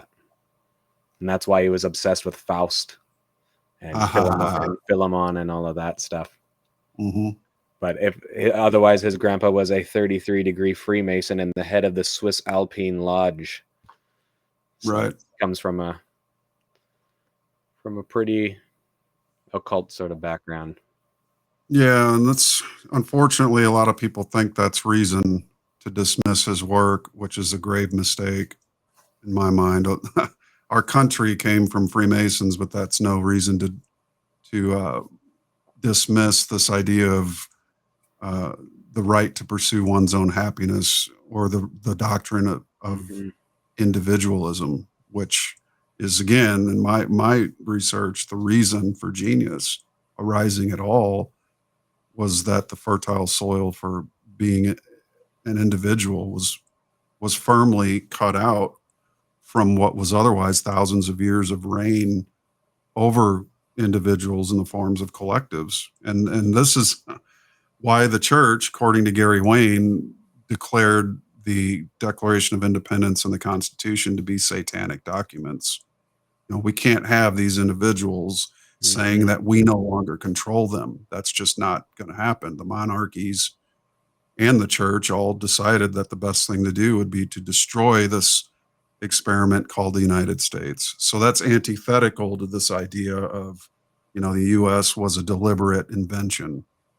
If it was, there'd be no need to go to war with it to try to destroy it or make such pontifical declarations, so. I spent most of yesterday meditating on Friday the 13th. That day may be because of the expulsion of the Knights Templar and all that, which led to Freemasonry, which later led to the French and American revolutions, which led to, America. That Friday the 13th may be one of the most important days in American history. Yep. It's wild. The King of France, I think it was, that ordered the execution of 50-some Templars. Mm-hmm. And maybe those 50 Templars are the reincarnated founding fathers who said, F you, we're going to... You never know, right? Never know. It was an important day. It starts it all off in 1305 or whatever. Right. So woman is compensated by a masculine element, and therefore her unconscious has, so to speak, a masculine imprint. This results in a considerable psychological difference between men and women, and accordingly I have called the projection making factor in women the animus, which means mind or spirit. The animus corresponds to the paternal logos, just as the anima corresponds to the maternal eros. But I do not wish or intend to give these two intuitive concepts too specific a definition. I use eros and logos merely as conceptual aids to describe the fact that woman's consciousness is characterized more by the connective quality of eros than by the discrimination and cognition associated with logos. Fantastic. Very good. Explains a lot. Mm-hmm. Is there a way to pause this by any chance? If I could just, or is that going to screw things up? Let's Pausing the see here. screen. You can take a short break and I'll continue. I don't really have a way to pause the stream, That's all right. Yeah, unfortunately. here. Why don't I just do that? I just want to refresh my water quickly. I'll hit mute on Sure. my. You got it. And I'm going to go to a full screen here. So, yeah, folks, very interesting topic. Again, Luke and I worked on the Still Small Voice series, which was a 5-part series, and you can find that at this link here. Some of the other things that I've got coming up on the radar, of course, more guests. I've got Joel, Rafidi, and Yerasimos on from Here for the Truth next week. That's going to be a great interview. A lot to talk about. There's a lot of interesting things happening in the world, and there's no shortage of drama in the human species. But alongside platforms such as Here for the Truth and Unslaved and others out there, uh, some great content that we can provide to help sift your way through this chaos of the modern day. And I will just say this, that one of the things I extol on and expound upon and insist upon as people navigate these insane waters that we find ourselves in is the importance of remaining balanced. You know, you can easily be polarized by watching the news. It will polarize. I'm surprised that they don't use the news or the media to polarize pieces of iron to become magnetic. But that's basically, you know, we have iron in the blood and we literally can be polarized to one side or another. And in my work, what I've tried to do is bring out that third missing strand, if you will, of DNA, which is that central light inside each one of us. We have the choice. When you command your body to obey the tenets of your mind, the body must obey. And that's what syncretization really is. That's what the great alchemical wedding is, the marriage of the opposites. Carl Jung went through his own phase and had to marry his opposites as well. But when you're centered and balanced in that wholeness principle, which is how I would define that, the balance of the body, mind, and spirit together, and the spirit acting as the fulcrum, which manages and directs the body in its motions, then you can certainly command matter and fill it with your divinity. You can command it much better than somebody on the seesaw who's off balance and polarized, us versus them mentality, than you can. Um, you know, you won't be able to do it from that. You can't command any balance when you're polarized. You can only meet your balancing force in your foe. That's an important thing to consider as we move ahead. But I'll bring Luke back on here. Luke, great stuff so far. We're really moving through. How many slides are we at? How many slides are we at here? We've got a half hour to go, and I don't want to slam through anything. So if we have to, we can make this a two-parter just on the possession aspect. Oh, my thing here. I don't know what happened. I think when I probably close your window, There we go. you'll have to reload. We're at 23 slides. So that's Okay. nearing halfway. All right. I think we should be able to push through pretty well here. Do a 2.5 hour on this one.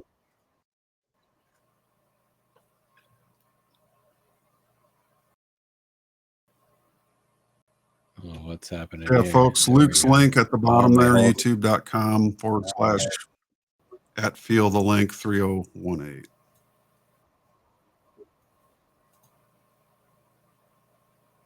So what did we get to here? Yeah, there we go. Perfect. Oh, and Yerasimos and Joel, they are doing great stuff. Mutual acquaintance of mine, sure. Sarah DeHaven, it does stuff over there. Mm-hmm. So go out and support those guys as well. Indeed. Is your slideshow? Continue. Yeah, I think I got it here. I just gotta make it full screen. Do it just like this. Here we go. What There happened? we go. Gotcha. Look at all these slides. So almost technology. We got All righty. Goodwill. Shut up. Okay. Yeah, I really like that, how he uses this mythological eros and logos. You know, because people always say, you know, like the discriminating and cognition associated with logos versus the connective quality of eros. Like that really explains the masculine and feminine sort of polarity. As psychic components, they are subliminal to consciousness and function from within the unconscious psyche. Hence, they are of benefit to, but also can endanger consciousness by possession. They act as psychopompy, or guides of the soul, and they can become necessary links with creative possibilities and instruments of individuation.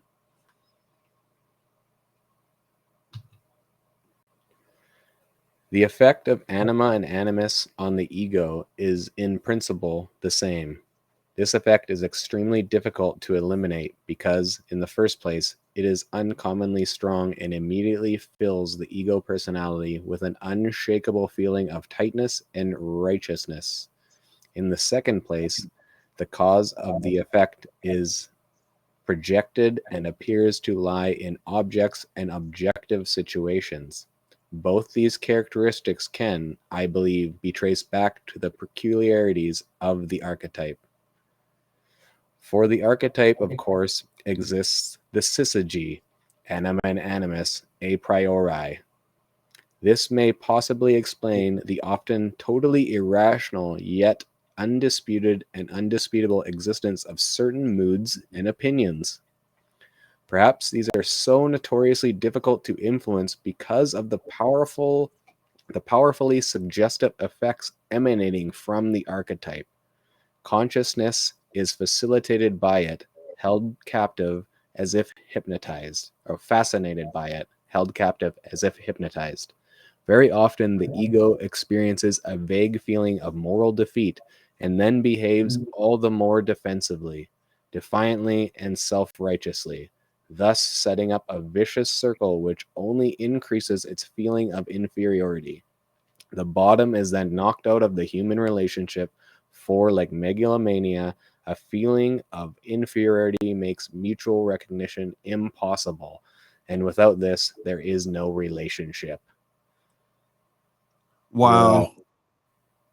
Let that one sink in, folks. That's pretty intense. You can name 10 people, probably each of us, and even situations within ourselves in the past where we've become that moral defeatist within ourselves. Fascinating.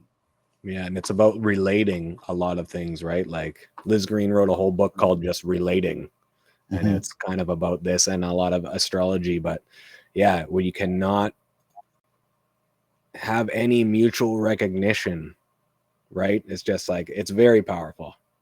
This is what we're seeing all over the world, the left, the right, this conflict, that conflict, all of this stuff is making it impossible for people to recognize their self in the other. Yeah, deep. Indeed. The autonomy of the collective unconscious expresses itself in the figures of anima and animus. They personify those of its contents, which, when withdrawn from projection, can be integrated into consciousness. To this extent, both figures represent functions which filter the contents of the collective unconscious through to the conscious mind. They appear or behave as such, however, only so long as the tendencies of the conscious and unconscious do not diverge too greatly. Should any tension arise, these functions, harmless till then, confront the conscious mind in personified form and behave rather like systems split off from the personality, or like part souls. This comparison is inadequate insofar as nothing previously belonging to the ego personality has split off from it. On the contrary, the two figures represent a disturbing accretion. The reason for their behaving in this way is that though the contents of anima and animus can be integrated, they themselves cannot, since they are archetypes. As such, they are the foundation stones of the psychic structure, which in its totality exceeds the limits of consciousness and therefore can never become the object of direct cognition. Though the effects of anima and animus can be made conscious, they themselves are factors transcending consciousness and beyond the reach of perception and volition. Hence, they remain autonomous despite the integration of their contents. For this reason, they should be borne constantly in mind. This is extremely important from the therapeutic standpoint because constant observation pays the unconscious a tribute that more or less guarantees its cooperation. The unconscious, as we know, can never be done with once and for all. It is, in fact, one of the most important tasks of psychic hygiene to pay continual attention to the symptomatological and unconscious contents and processes, for the good reason that the conscious mind is always in danger of becoming one-sided and keeping too well-worn paths and getting stuck in blind alleys.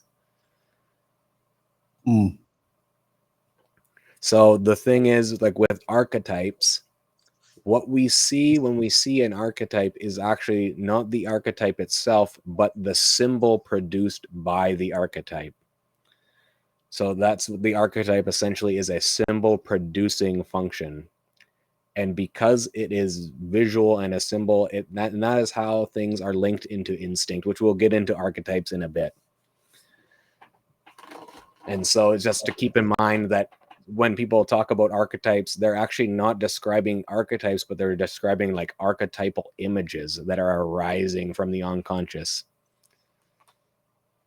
And so, yeah, the anima, the animus, it is like they say, the psychopumpy, the guide of the soul. It's almost like the muse for the person, and it really aids in creativity and all of these things that make sort of like what the genius is being inspired by would be this internal archetype that is sort of like guiding them through the unconscious waters. And it's the way that you're relating to the unconscious in the way that the persona is relating to the ego, the outside world. So we have these ways of dealing with it. And I just love this part about the psychic hygiene and how just by being constantly observant, you are sort of like giving the unconscious a voice, which is going to guarantee its cognition, is what he says here.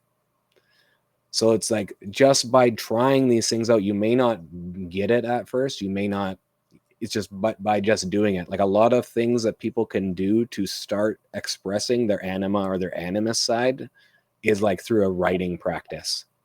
Through Julia Cameron has this thing called a book called The Right to Write. And in it, she just talks about doing like stream of consciousness writing in the morning, where you're just writing stream of consciousness, a few pages, a few paragraphs, whatever. And for me, whenever I do it, it always comes out in like poetry. Like poetry would be a very good way of sort of consciously and actually having a practice that is actually giving a voice to the unconscious and giving a voice to the soul. Because when you don't give the unconscious a voice and essentially are denying it, like a lot of these people are doing, it is going to erupt and it's going to take over because that compensation has to take place. You're so conscious, you're up here, you're living in your persona, you're denying everything unconscious within you. It's going to erupt in a much more negative way. Whereas if you are, say, doing these writing practices or like even going into nature, meditating, or art, all of this stuff, like art is what the anima is essentially aiding you to do. That is, and it's that's what great art also has, this archetypal expression, or almost like a universal thing, whereas like you get it, even though this is a personal product of someone, you just get it somehow because you are sharing that link. And it's also bringing things out of your own unconscious when you look at great art or read great works like poetry. And that's why this stuff cannot be done with, poetry and all these things they're actually trying to eradicate.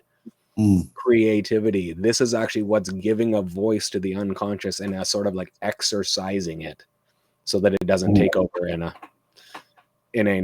malicious, terrible way. Malicious. Yeah. Exactly. You can go full blown insane. So self-devouring.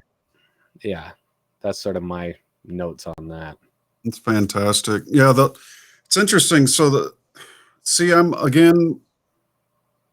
I'm a neophyte, I gotta admit. The archetype as a symbol is a fascinating concept. Jung has his own language, obviously, and you would have to do like a multiple time over reading to even really grok what he's getting at in many aspects. But from this idea of the archetype as a symbol and only ever appears in symbols, can you give a more concrete example of that? For instance, I know the artist uses, it's sort of a muse, but what is an actual symbol that would represent an archetype that would appear in the mind, and how does it appear, or why does it need to? What kind of example could you give for that? Well, so just going on from, Michael is doing this talk about the God archetype. The God archetype is the absolute symbol of wholeness because it's encompassing everything. So like the circle, the mandala wheel would be what Jung uses. Okay. Or a cross for Christianity represents an archetype. It would be like even the symbol of the sun, which is a circle, with a dot in it. That would be like a symbol of wholeness. The swastika, the moon, crescent moon, and Islam. These are the symbols of the archetype of this religion. If you look at tarot cards, these are archetypal symbols. And in fact, so this is the difference between archetypes and representations collectives, of which I'll get into a bit in these slides. And Levi Bruhl came up with the primitive, the tribal idea of these representations collectives, which, just like alchemical works, they are basically archetypal images that have now come under conscious scrutiny and then been brought forward. So say even like Thor as an archetype, he's like this warrior, this and that, but he's stylized by the Nordic people in a conscious way. They took this unconscious archetype and then brought it forward in a conscious way, which then makes it, I have these slides later, but it makes it so that it's not the pure archetype, it's an archetypal symbol, which over time has sort of constellated all these different aspects. You could think of the magician card or the high priestess card. That is not the archetype itself, but a collective representation of that archetype in symbolic form, if that makes sense. Yeah. So in terms of the anima and animus, he says the effects can be made conscious. They themselves are factors transcending consciousness and beyond the reach of perception and volition. Hence, they remain autonomous despite the integration of their contexts. And for this reason, they should be borne constantly in mind. So, like as those are, go ahead. Oh, no, continue. Oh, I need to lose your train of thought. No, you go ahead. Well, I was just saying like how, constant observation will pay tribute. It's like the ancients would go to an altar, and that was their way of like relieving this unconscious burden that, would erupt into society. So they would do these things, these daily tributes to this unconscious. Whereas the anima and animus, they are more personal in a way, because they're sort of taking on this internal aspect, but they are still archetypes as such. Okay, but yeah, they're like he said, that they formed out of cohabitation over thousands and thousands of years, that a man and woman would embody each other, you know, through physical cohabitation and being used to one another as a unit of creation, which is sort of a, call it a superior archetype, if you will. But yet there's other archetypes that man pays tribute to throughout his day. One being the sun, one being his religion, one being his, you know, his profession, for instance. The blacksmith as an archetype, for instance.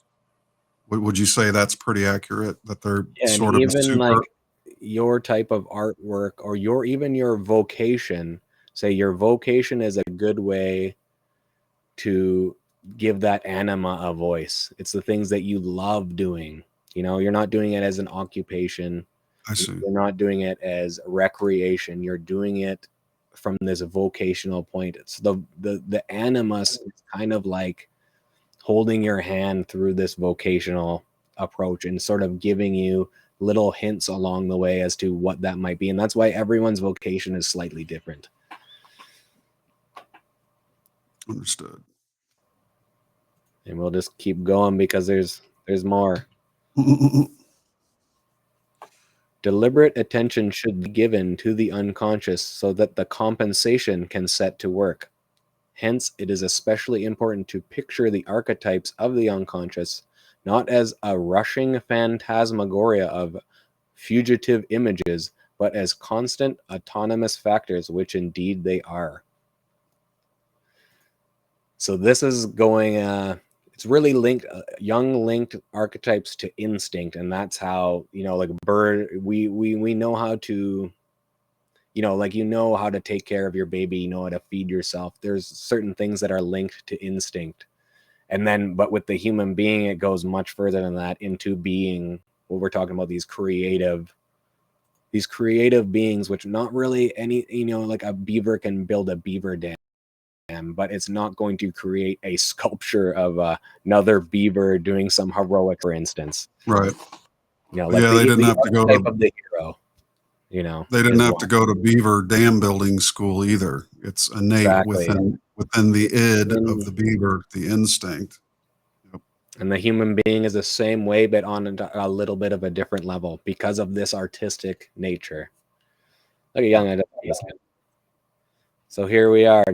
Now we're going to get into the collective.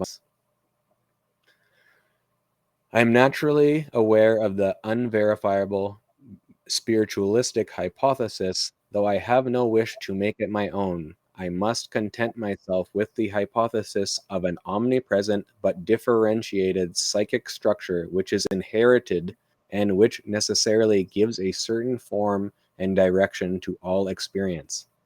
For just as the organs of the body are not mere lumps of indifferent passive matter, but are dynamic functional complexes which assert themselves with imperious urgency, so also the archetypes as organs of the psyche are dynamic instinctual complexes which determine psychic life to an extraordinary degree.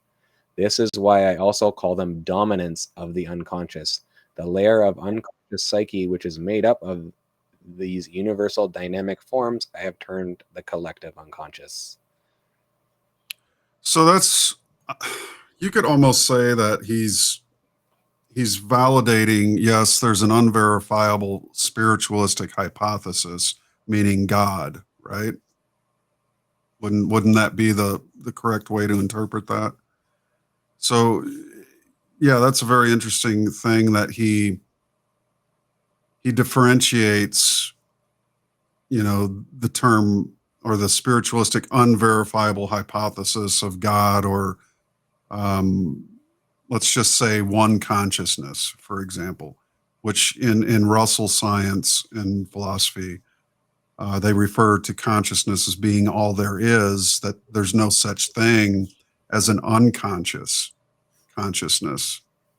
You know, which again, it's terminology, it's jargon, and you know, it's semantics. If you get into the study of each, they each have absolutely incredible validating points that can be considered. So there might be a need for a show at some point where we, you know, we syncretize through dialectics, Carl Jung's unconscious, and then say the Russell's assertion that there's only consciousness, no such thing as unconsciousness.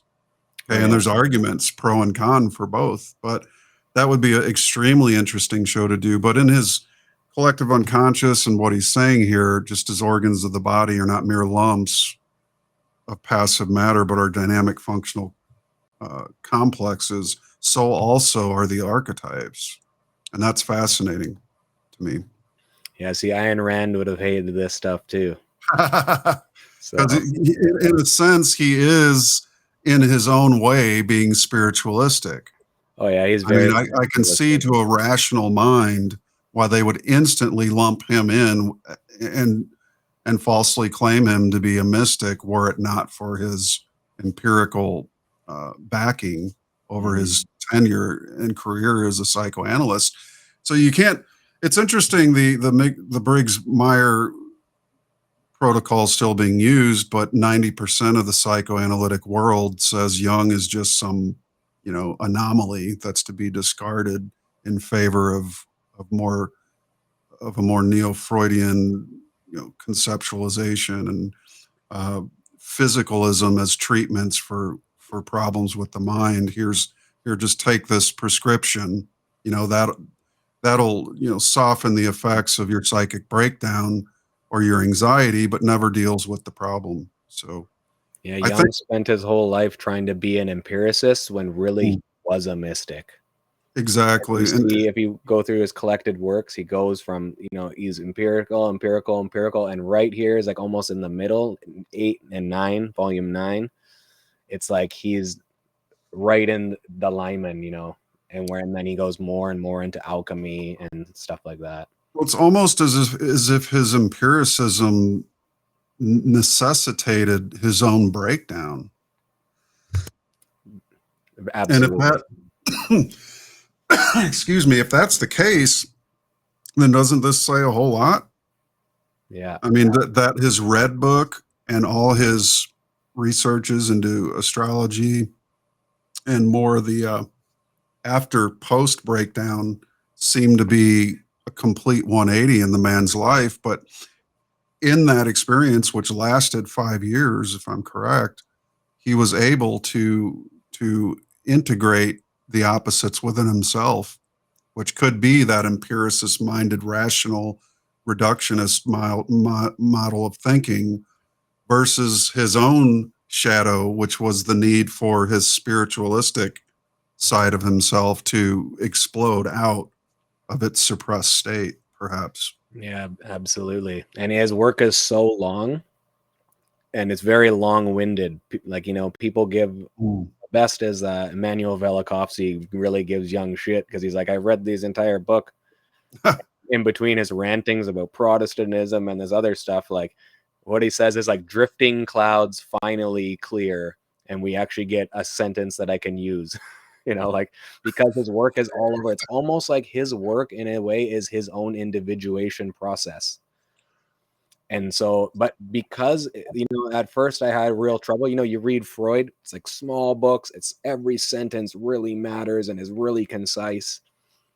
Whereas Jung is like this wandering, he's kind of like the boxer that sort of like lulls you into his own pace and then like snaps quick jabs on you, or like, he increases the pace sometimes. And it's like, but it's him showing his own process as well, which is beneficial for the person studying it. It's not as concise and it's not as quick to understand, but as going through his work, you're going to understand sort of more where he's coming from because he put so much of his own process down. And being an empiricist, it really is going to help us in the long run. The mystical and empirical, right? It's like it's very, very interesting work. And I've read the Russells as well in their home study course about the unconscious. And it would be interesting to try and syncretize it, perhaps some other day. Eh? I've thought about that for a long time because I think a lot of people come from a more psychoanalytic background, and then they encounter the teachings of say a Russell, and it's really foreign. And again, you have sort of a breakdown in language where if there was a bridge built across the two, you would certainly be able to come to some more syncretist, understanding, which was what a Pico della Mirandola was so good at. He could take 26 different ancient teachings and syncretize them all, and then dare to challenge the aristocracy and the learned of all of Europe to come debate his 900 Theses in Rome, which is why the church had to burn those 900 Theses, all copies of them, one of the most, and arrest him. Imagine at 23 years old, he does this. Imagine him at 45 had he lived past the age of 31. But yeah, this fascinating discussion. I just want to share this slide real quick. It's sort of interjecting into the equation here. Let me see if I can. Turn this off.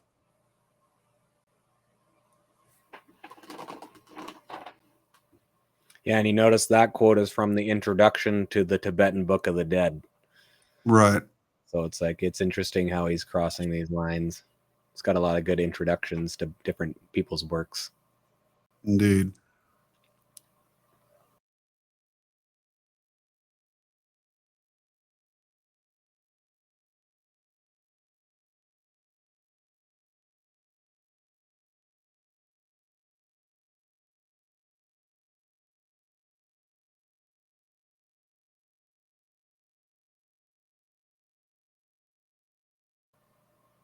Fact Oh, and there I of am. what alchemy, right? That quote. Yeah, you're breaking up a bit.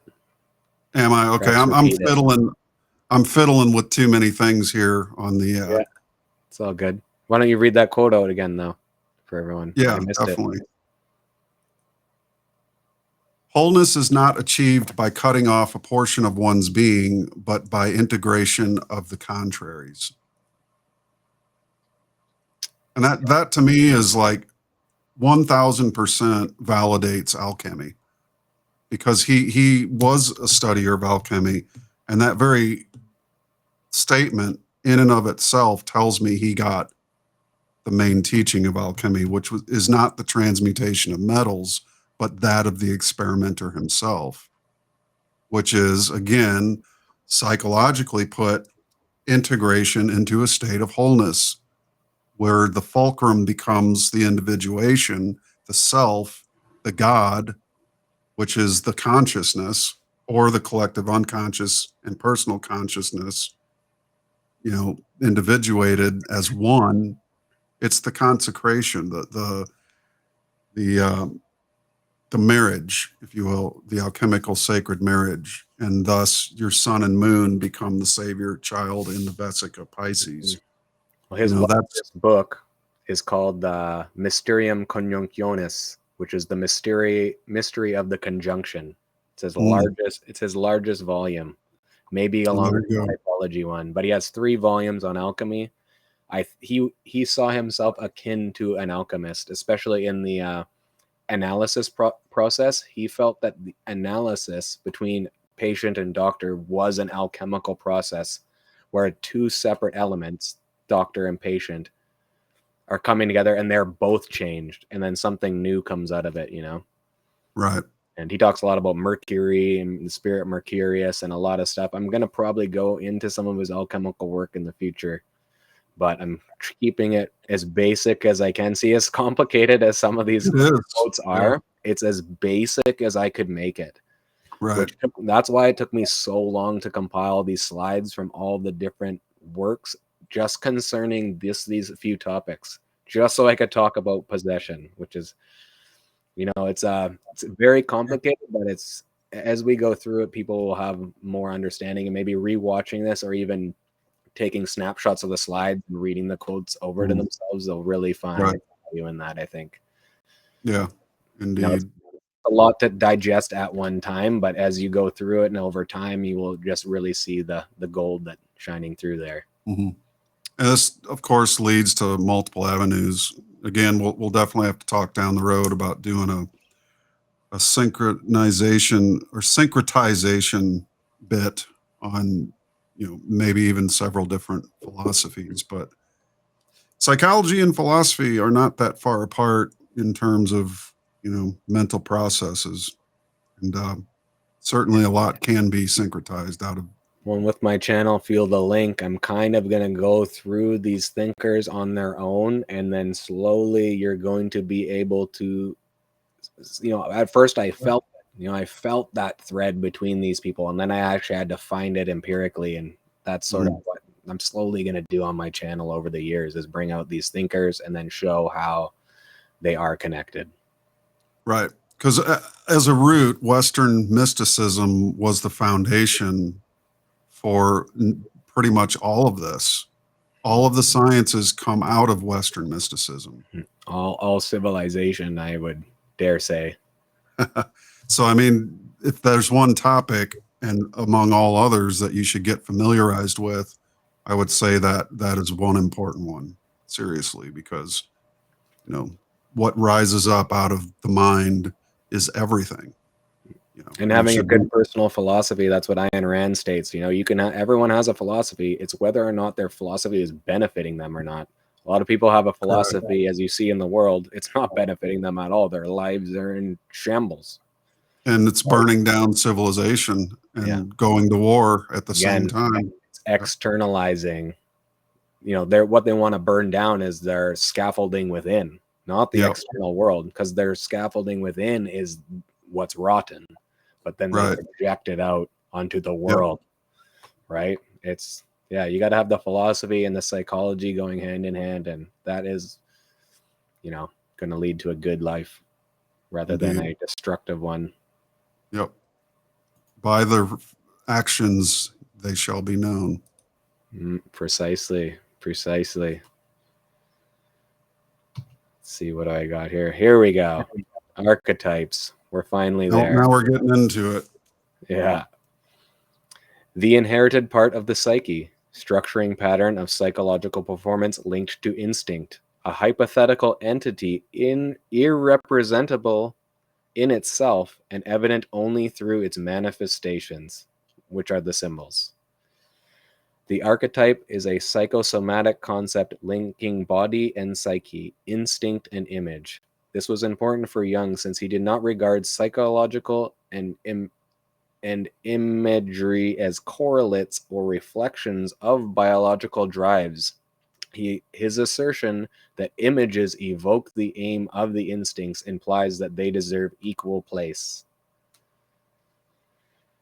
So far as the collective unconscious contents are concerned, we are dealing with archaic, or I would say primordial types, that is, with universal images that have existed since the remotest times.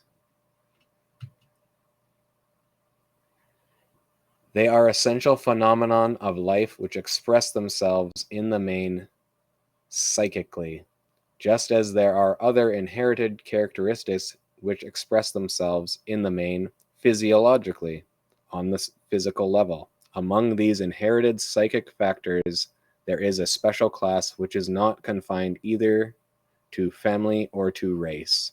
These are the universal dispositions of the mind, and they are to be understood as analogous to Plato's forms, in accordance with which the mind organizes its content.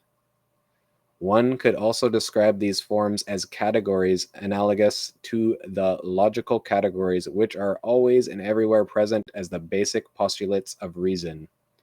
Only in the case of our forms, we are not dealing with categories of reason, but with categories of the imagination. As these products of imagination are always, in a sense, visual, their form must from the outset have the character of images and moreover of typical images, which is why, following St. Augustine, I call them archetypes. Comparative religion and mythology are rich mines of archetypes, and so is the psychology of dreams and psychoses. So right there, he kind of brings up Kant with his categories, which was what Michael was saying in his more recent presentation. All psychic imagery partakes of the archetypal to some extent. That is why dreams and many other psychic phenomena have numinosity. Archetypal behaviors are most evident at times of crisis, when the ego is most vulnerable. That is very important. This is why people are actually literally possessed by archetypes right now walking around in the world, because their ego is weak and vulnerable. Like the personalities. Oh, sorry. So give an example of archetypal behavior in symbol, like again, just to open this up, play it out a little bit. You could be like the archetype of the warlord. You could be the archetype of the victim, the archetype of the the crusader for people's rights. When I started this project, there'll be some images in here of when it was right around the COVID time, I think, of when there was a bunch of people in France and they dressed in like all red and their faces were painted white and they were like walking around. It was literally something out of ancient Rome.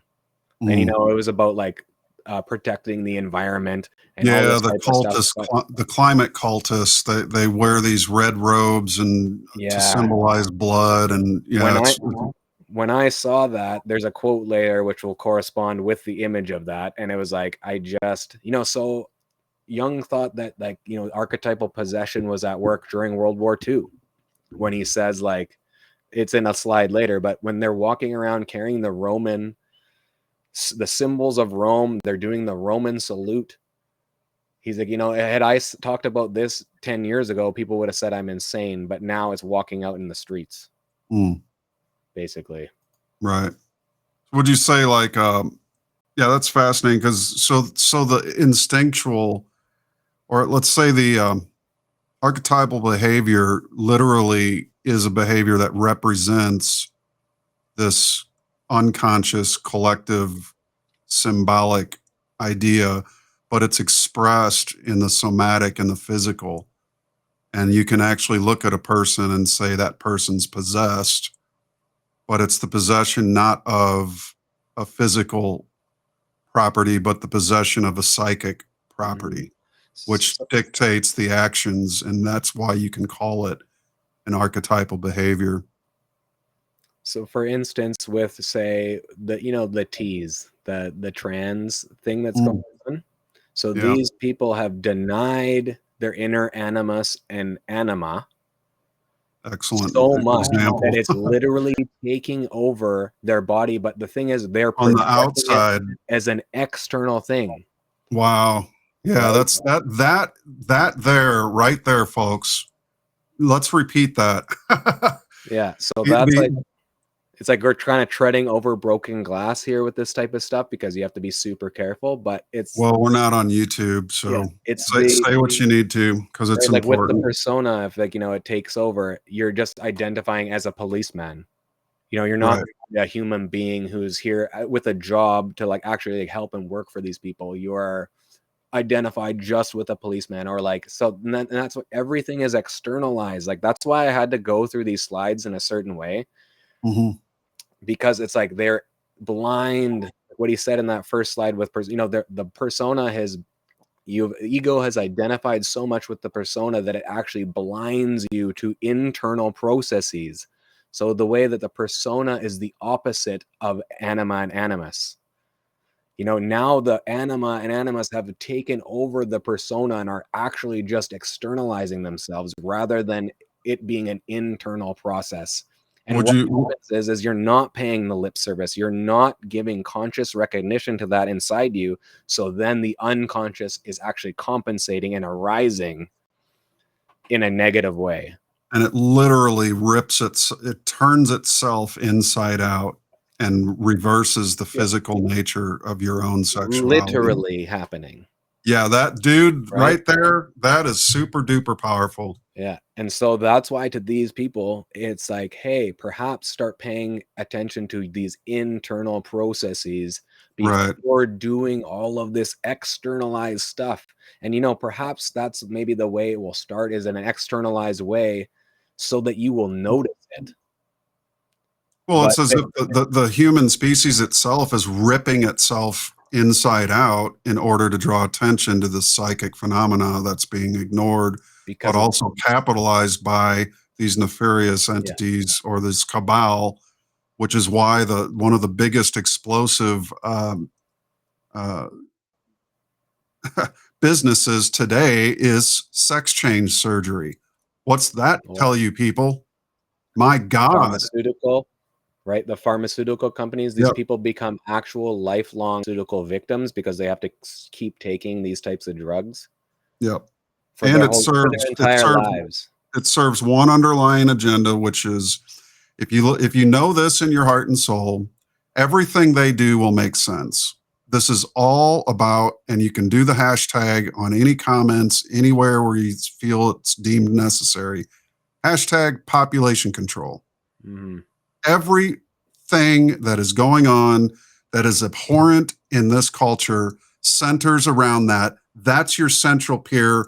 All the sticks and twigs extend from that to the trans movements, to the LGBTQ, to the pharmaceutical, to the governmental control, to war, to you will eat bugs and be happy, to the UN, to all of these stem from the central scientific concept that depopulation is the core tenet of world government. And in order to have it, you have to have it. And in order to save the planet, you have to have it. Everything stems from depopulation. Well, and the philosophy is based on Malthusism or whatever. That philosopher, he tried to, you know, so it's like, that's people will quote this population thing and not know it comes from a philosophy of some guy who lived like 100 years ago. Right. But it's like you're just promoting this philosophy without understanding what it's about. And so this is the way, and later we'll see in some slides, like the archetypes can be weaponized, and they are being weaponized. Sure. You know, even through movies, it can go through a slow arc of a movie will come out, and then in another year something will come out, and slowly there'll be little archetypes being constellated, you know. And what happens is, at the change of one era to the other, like from the age of Taurus into Aries, there are these big upheavals. And from Pisces, you know, from Aries into Pisces, and then from Pisces now into Aquarius, what happens is the psychic dominance will change. And with it, it can be, because they understand these cycles, it can be weaponized. And they are being weaponized, and everything is being externalized, right? Because everything is extrovert, extrovert, extrovert. Nothing is introvert. And then when nothing is introvert, that's just how the things can be taken over. It's very easy, you know, when everything is seen to be external. You know, nothing is actually going to get done in the real world by externalizing everything. We have to take this internal process, and then we can bring out that which is within in a positive way. Yeah, it just goes on and on, buddy. I knew you'd like this presentation because it touches on a lot of this stuff that's very apropos. Learning quite a lot. Very good stuff. Yeah, it's good. I knew you'd be into it. Like the personalities, these archetypes are true and genuine symbols that cannot be exhaustively interpreted, either as signs or as allegories. They are genuine symbols precisely because they are ambiguous, full of half-glimpsed meaning, and in the last resort, inexhaustible. The ground principle, the archetypoi of the unconscious, are indescribable because of their wealth of reference, although in themselves recognizable. The discriminating intellect naturally keeps on trying to establish their singleness of meaning, and thus misses the essential point. For what we can above all establish as the one thing consistent with their nature is their manifold meaning, their almost limitless wealth of reference, which makes any unilateral formation impossible. So that's why he takes on like a mythical approach. And that is why things like tarot and stuff like that, there's so much going on in just one symbol because of the wealth of meaning. And that is almost as much as they could break it down or into like these religious symbols or these tarot symbolism and alchemical symbolism. Fascinating. Representations collectives. The term representation collectives used by Levi Bruhl to denote the symbolic figures in the primitive view of the world could easily be applied to unconscious contents as well, since it means practically the same thing. Primitive tribal lore is concerned with archetypes that have been modified in a special way. They are no longer contents of the unconscious, but have already been changed into conscious formulae taught according to tradition, generally in the form of esoteric teaching. This last is a typical means of expression for the transmission of collective contents originally derived from the unconscious. So that's why this term representations collectives is important. So I had to throw it in there. Another well-known expression of the archetypes is myth and fairy tale. But here too, we are dealing with forms that have received a special stamp and have been handed down through long periods of time. The term archetype thus applies only indirectly to the representations collectives, since it designates only those psychic contents which have not yet been submitted to conscious elaboration and are therefore an immediate datum of psychic experience. In this sense, there is a considerable difference between the archetype and the historical formula that has evolved. Especially on the higher levels of esoteric teaching, the archetypes appear in a form that reveals quite unmistakably the critical and evaluating influence of conscious elaboration. Their immediate manifestation, as we encounter it in dreams and visions, is much more individual, less understandable, and more naive than in myth, for example. The archetype is essentially an unconscious content that is altered by becoming conscious and by being perceived, and it takes its color from the individual consciousness in which it happens to appear. That's the difference between an archetype and an archetypal image, basically. Again, it's like complex, but it's to break it down and make it understandable for people. So I put all this stuff in. Excellent. You're good to go? Yeah. Oh yeah. So I love this representations collectives term. It really explains a lot. Mm-hmm. Here we go. We've made it. My Lord. So what is possession? Some content, an idea, or part of the personality obtains mastery of the individual for one reason or another. The contents which thus take possession appear as peculiar convictions, idiosyncrasies, stubborn plans, and so forth. As a rule, they are not open to correction. One has to be an especially good friend of the possessed person and willing to put up with almost anything if one is to attempt to deal with such a condition. Possession can be formulated as identity of the ego personality with a complex. So have you ever tried to talk to your friend? You know, he's very convicted about one thing there. It's because they're possessed. You know, like I'm pretty easygoing with, you know, having a just open dialogue. I can play devil's advocate and think of another side. You know, I'm not, you know, it says the identity with the ego personality with a complex. So it's like I'm not bound up by these feeling toned associations with, say, if I want to debate on the side of communism, I'm not going to get all emotional and, you know, I just stay objective. What happens is they're not objective because they're possessed and because the feeling toned associations with the complex are basically taking over. So again, it's thinking not emotionally and not objectively.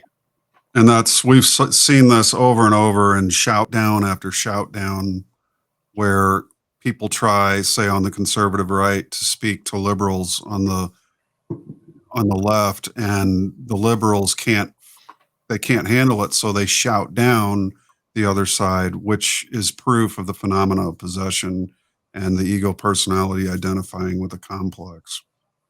And it can happen the other way around, but because one side is sort of more, has a better foundation, like say on the right, the conservative side would have just a better foundation, would be less emotional in a way too. That is why we see it more on the left. You know, I can see a time where the right would be in that way. You know, it's just that we're not in that situation now because of the stronger foundation, which basically leads to more understanding. You know, you're not going to be so bound up with complexes if you actually understand what you're talking about. For instance, you're not just possessed by this idea, which you don't understand and just feel, and you're just acting from a feeling nature, which is essentially unconsciously. You know, you're not consciously thinking about your philosophy and why you believe this way and such and such. That's So well that's why said. yeah, that's why I think the left is more prone to this, especially right now. You know, maybe the religious right, you know, at the turn of the century would have been more prone to this. But, you know, it's out of control now, obviously. I just did a post, but I want to read it real quick. It's called Divide and Conquer. It's on my Telegram from October 9th. But I wrote, when I speak so much about keeping balance, this is exactly what I'm referring to. How many people jumped to one side or the other in the last 48 hours? Unbalance is the gas pedal of ignorance and fear, which leads to violence, death, destruction, and suffering. It's also known as divide and conquer. People do it first to themselves. Now we know clearly who hasn't achieved wholeness within.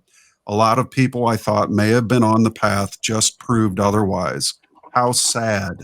The truth has no side. It is always whole. Once you pick a side, you no longer have the truth. And the reason I wrote that was because I saw so many conservatives on Twitter X and in other places and news I used to frequent, which I don't anymore, because all the conservatives went full-blown pro-Israel and let's bomb the shit out of the Palestinians. You know, and I have the discernment to go, wait a second, you know, what the hell just happened? Everybody seemed consecrated and together and syncretized on the fact that COVID was a lie, the fact that vaccines have caused extreme damage to millions and millions of people. But the minute the government comes out with their new card, the new thing, right? Let's get behind the new thing. Instantly, Ukraine, the laptop, Hunter's laptop, Joe Biden's impeachment, it all disappears.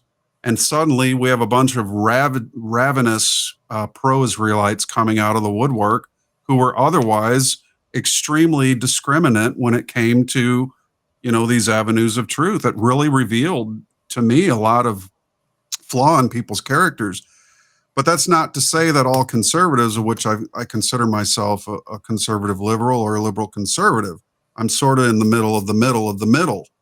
But for a lot of my conservative friends, I want others out there who may be on more of the left-leaning side of this politic divide to know that not all my conservative friends think that we should bomb the shit out of or get involved in this war whatsoever. So it's unfair and unjust to lump any one group into a generalization, because it does a disservice to any kind of syncretization taking place. But yeah, what you just read about the phenomena of possession can be applied to the political spectrum just as easily as any other political movements or organizations or causes people champion, like climate The change. identity of an ego personality with a complex. So like, yeah, I have like friends who live in Israel, but I'm not going to jump on that side just because I have friends that live in Israel. Or like, say the Ukraine, I still see it out here. I live in the middle of nowhere with like 2,000 people out here. There's a Ukraine flag and Ukraine this. And it's like, I was thinking, you know, I'm Italian, I'm Irish. If, something happened in Italy, I'm not going to just go out and start waving the Italian flag. You mean the Irish people have been under the British rule for so long, you don't see me waving an Irish flag. That's because I haven't identified my ego personality with an Irish complex or with an Italian complex or a Ukrainian complex. You see, because I'm objective about it. You know, it's like, I don't think anyone should be murdered in the streets. I think we should probably try and figure this out a better way. And I'm not going to go wave a flag out on my driveway because I am all of a sudden welling up with feeling toned associations surrounding this theme of Ukraine or whatever. Right? Exactly. So it's an unconscious thing. They don't know why they're doing it. They're waving these Ukrainian flags or whatever. Yeah. Right? Or now the Palestinian flag or the Israeli flag. Exactly. Again, and I'm not saying that being on the side of one or the other, do what you have to do. But at the same time, if you can step back from it and objectively see it from a fulcrum point, as opposed to divisive tactics, it's what I call the magic of three. There is always a third option. It's called the fulcrum, aka balance or wholeness. This is your power. Never let anyone or anything take that away from you. And that's what Jung said in his slide, the unification of the contraries. How can you see one thing or the other if you're in the one thing or the other? Yeah. Well, that's what How Walter. can you possibly know duality if you're in one side of the duality? How can you study the light from the darkness if you're in or how can you study the light if you're in the light? How can you study the darkness if you're in the darkness? And vice versa. How can you study the darkness if you're in the light?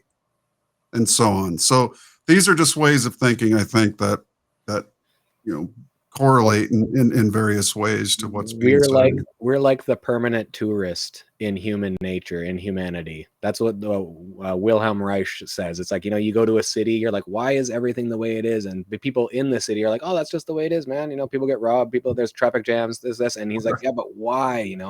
That's what Hermann Hesse. I don't know if you've ever read any Hermann Hesse.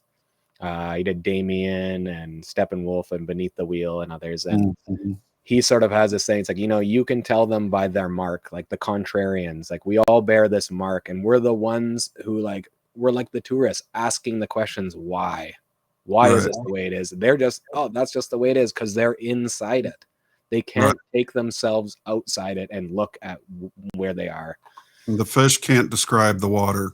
Yeah, it's wild. Yep. So hopefully this is helping people. There you go. This is my original title slide when I started this in 2020 or something. Just bear with me. Look at this. No, you're fine. Go ahead. Look at their eyes. That's the eyes of people who are possessed. Wow. So yeah, and that's my just original title, but you could do thousands and thousands and thousands of these pictures. But the eyes, I saw it in people, and I was like, this person is possessed. You can actually see it in their eyes. What the hell with it? Get a BLM sign, stick it in your front yard. Yeah. Or I'm with Antifa. Yeah, exactly. Well, that's when I saw this is what really turned me on to this whole possession thing. The quotes just stood out for me. Yep. So here we go. So far as a neurosis is really only a private affair, having its roots exclusively in personal causes, archetypes play no role at all. But if it is a question of a general incompatibility or an otherwise injurious condition productive of neuroses in relatively large numbers of individuals, then we must assume the presence of constellated archetypes. Since neuroses are in most cases not just private concerns but social phenomena, we must assume that archetypes are constellated in these cases too. The archetype corresponding to the situation is activated, and as a result, those explosive and dangerous forces hidden in the archetype come into action, frequently with unpredictable consequences. There is no lunacy people under the domination of an archetype will not fall prey to. If 30 years ago anyone had dared to predict that our psychological development was tending towards a revival of the medieval persecution of the Jews, that Europe would again tremble before the Roman fasces, and the tramp of legions that most would once more give the Roman salute as 2,000 years ago, and that instead of the Christian cross, an archaic swastika would lure onward millions of warriors ready for death, why, that man would have been hooted as a mystical fool. And today, surprising as it may seem, all this absurdity is a horrible reality. Private life, private etiologies, and private neuroses have become almost a fiction in the world of today. The man of the past, who lived in a world of archaic representations collectives, has arisen again into very visible and painfully real life. And this not only in a few unbalanced individuals, but in many millions of people. Amazing. Yeah. How's that? And I'm not picking on this group of people. When I saw this happen, this quote came to mind, like directly. Well, how can you diagnose a sickness without focusing on the symptoms? I mean, all of these collective expressions are symptomatic of a larger problem, which is rooted in psychoses.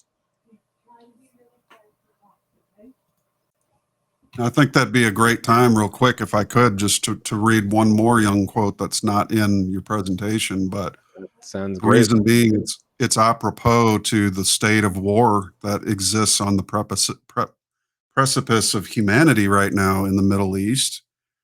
And that is by Carl Jung again. Excuse me. The gigantic catastrophes that threaten us today are not elemental happenings of a physical or biological order, but psychic events. To a quite terrifying degree, we are threatened by wars and revolutions, which are nothing other than psychic epidemics. At any moment, several million human beings may be smitten with a new madness, and then we shall have another world war or devastating revolution. Instead of being at the mercy of wild beasts, earthquakes, landslides, and inundations, modern man is battered by the elemental forces of his own psyche. Yeah, beautiful. Love it.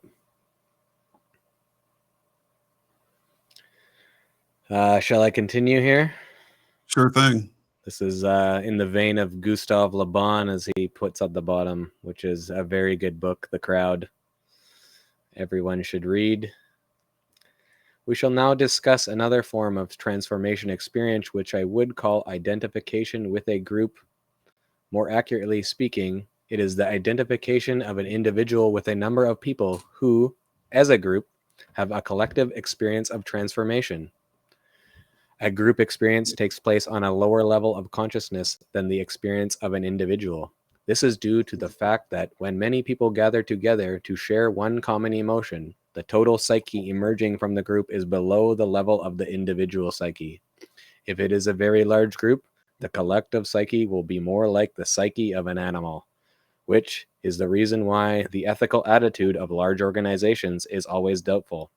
The psychology of a large crowd inevitably sinks to the level of mob psychology. Fascinating.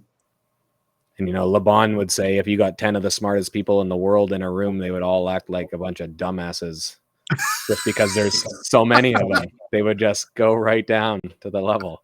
Yeah, Le Bon, he was Lowest the guy. common denominator, right?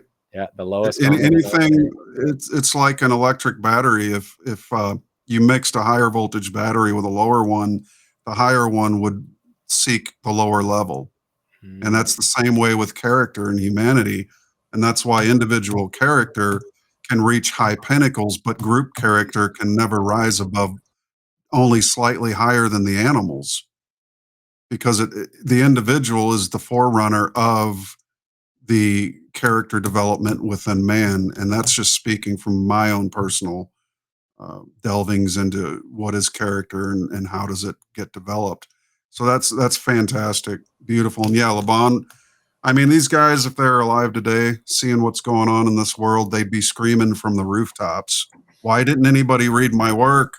Right? Yeah. Oh, Ayn Rand, man, she has some stuff she wrote in the 70s that is just like, she could see it happening. And she could just see there's like a little hint of it, and she could break it down to where it's going, and that's why all these great thinkers are also really anti-communistic, because it's like that equal in misery. It's like that equality is what's going to bring it down to that level. Jung, Ayn Rand, the Russells, they all talk about basically this idea of like going to the lowest common denominator, which is never going to do anything, especially for the individual. And that's it will. One thing it will do for the individual is erase it off the fucking planet, and that's the danger we stand in, which is get rid of your ego. Who's easier to control than someone without an ego, or without even a sense of self? Right? Wow. Yeah, ego, guys. Remember, ego, Latin for the word self. I am, right? Yeah. You don't want to Amazing. lose your ego. You'll just be ripe for possession. And that's the thing. That's why destroying the ego is so important, is in order to possess the Western. Got to get that out of the way. You got to get it out of the way if possession is to occur. You know, because why would I let someone take my potatoes when I'm hungry? You know? Yeah, I think I just thought of the name for this tech podcast. I'll share Nice. that with you when we're Awesome. out of the record phase here. Yeah. So we're Think at of- 2 minutes 40 seconds. Let's carry on. I think we can round up this presentation. There's only maybe 5 or so more slides. Excellent. If therefore I have a so-called collective experience as a member of a group, it takes place on a lower level of consciousness than if I had the experience by myself alone. That is why this group experience is very much more frequent than an individual experience of transformation. It is also much easier to achieve because the presence of so many people together exerts great suggestive force. The individual in a crowd easily becomes the victim of his own suggestibility. It is only necessary for something to happen, for instance, a proposal backed by the whole crowd, and we too are all for it, even if the proposal is immoral. In the crowd, one feels no responsibility, but also no fear. Just look at the Israeli-Palestinian conflict, guys. Look at the Gulf War. Look at 9/11. Everything. Burning Man, climate justice, social justice warriors, even the very name social, meaning group, to be in the group. And you get these people into these groups like this, and the greatest atrocities that can ever be fathomed then occur due to the self-murder and the autophobia that takes place, which is a requirement to be part of that group in the first place. Well, and also the constant intoxication of the group, and people have to keep re-seeking it because it's weak. It's not an actual change within you. As soon as you leave the group, it's gone. So here we go. Thus, identification with the group is a simple and easy path to follow. But the group experience goes no deeper than the level of one's own mind in that state. It does work a change in you, but the change does not last. On the contrary, you must have continual recourse to mass intoxication in order to consolidate the experience and your belief in it. But as soon as you are removed from the crowd, you are a different person again and unable to reproduce the previous state of mind. The mass is swayed by participation mystique, which is nothing other than an unconscious identity. It's like, this is like what happens in a cult. You leave the cult, you realize you're in a cult, but when you're in it, you have to keep staying in it to keep your belief alive. Yep. Or in the giant One political feels rally. borne along by the In the giant political rally, or at the mega church. Watching the news. Yep. Every day watching the news is going to keep you involved in it. If you don't watch it for a week, you're going to be out of the loop, and you actually might change and see your actual opinions about what is happening rather than just what the news is telling you. Correct. It's just that constant getting involved with it is what's going to keep you under the spell. Yeah, you got to get out of the cult, basically. One literally feels borne along by the universal wave of identity with others. It may be a pleasant feeling, one sheep among 10,000. Again, I feel that this crowd is a great and wonderful unity. I am a hero, exalted along with the group. I mean, that's exactly what's going on. The social justice warrior, all of it's here. The mass psyche inevitably becomes the hypnotic focus of fascination, drawing everyone under its spell. That is why masses are always breeding grounds of psychic epidemics. The events in Germany being a classic example of this. He was writing this in the 30s. Yep. Fascist Italy, even in the U.S.'s response to those two things, and Japan bombing Pearl Harbor. I mean, you can see why so many people have stressed the importance of a good psychological foundation, because if you have that, you can't be easily swayed by mass manipulation tactics, which this cabal and these forces have mastered these techniques over the last thousands of years. And if you're going to have any psychic community, you have to have an understanding of what psychic even means. What is it? Well, and that's why independent media isn't as favorable as these mass media organizations, because it's going to draw you under its spell. It's going to create a psychic epidemic. Whereas individual thinkers, you're going to be thinking on your own and not necessarily like the guy beside you, the guy over there. Yep. Yeah, it's wild. I've been stressing independent media for 20 years now. Yeah, just think for yourself. I am convinced that the growing impoverishment of symbols has a meaning. It is a development that has an inner consistency, everything that we have not thought about and that has therefore been deprived of a meaningful connection with our developing consciousness has got lost. If we now try to cover our nakedness with the gorgeous trappings of the East, as the Theosophists do, we would be playing our own history false. A man does not sink down to beggary only to pose afterwards as an Indian potentate. It seems to me that it would be far better stoutly to avow our spiritual poverty, our symbollessness, instead of feigning a legacy to which we are not the legitimate heirs at all. Anyone who has lost the historical symbols and cannot be satisfied with substitutes is certainly in a very difficult position today. Before him there yawns the void, and he turns away from it in horror. What is worse, the vacuum gets filled with absurd political and social ideas, which one and all are distinguished by their spiritual bleakness. Boom. Exactly. That's how. So it's like when you're not psychological, as Michael Tessarian has said, you become political, you become social, and it's in compensation to the interior, you're becoming exterior. Right? So it's like if you're not into so that's why you get, instead of psychologists, you get sociologists. You know, Michael Tessarian always says that. It's because it's not that they're interested in sociology, they're in fact denying psychology by doing that. You know, it's just they're not conscious of it. And so in proportion, direct proportions, to the degree you are self-murdered is to the degree you seek for meaning outside of yourself. Yeah. It's right all here. Incredible. Jung, he's the man. They're very concerned about groups psychology back in the day as well, right? Like it's not Absolutely. a new thing. They could see the danger coming down the road. It will be objected to this essentially negative evaluation of mass psychology that there are also positive experiences. For instance, a positive enthusiasm which spurs the individual to noble deeds, or an equally positive feeling of human solidarity.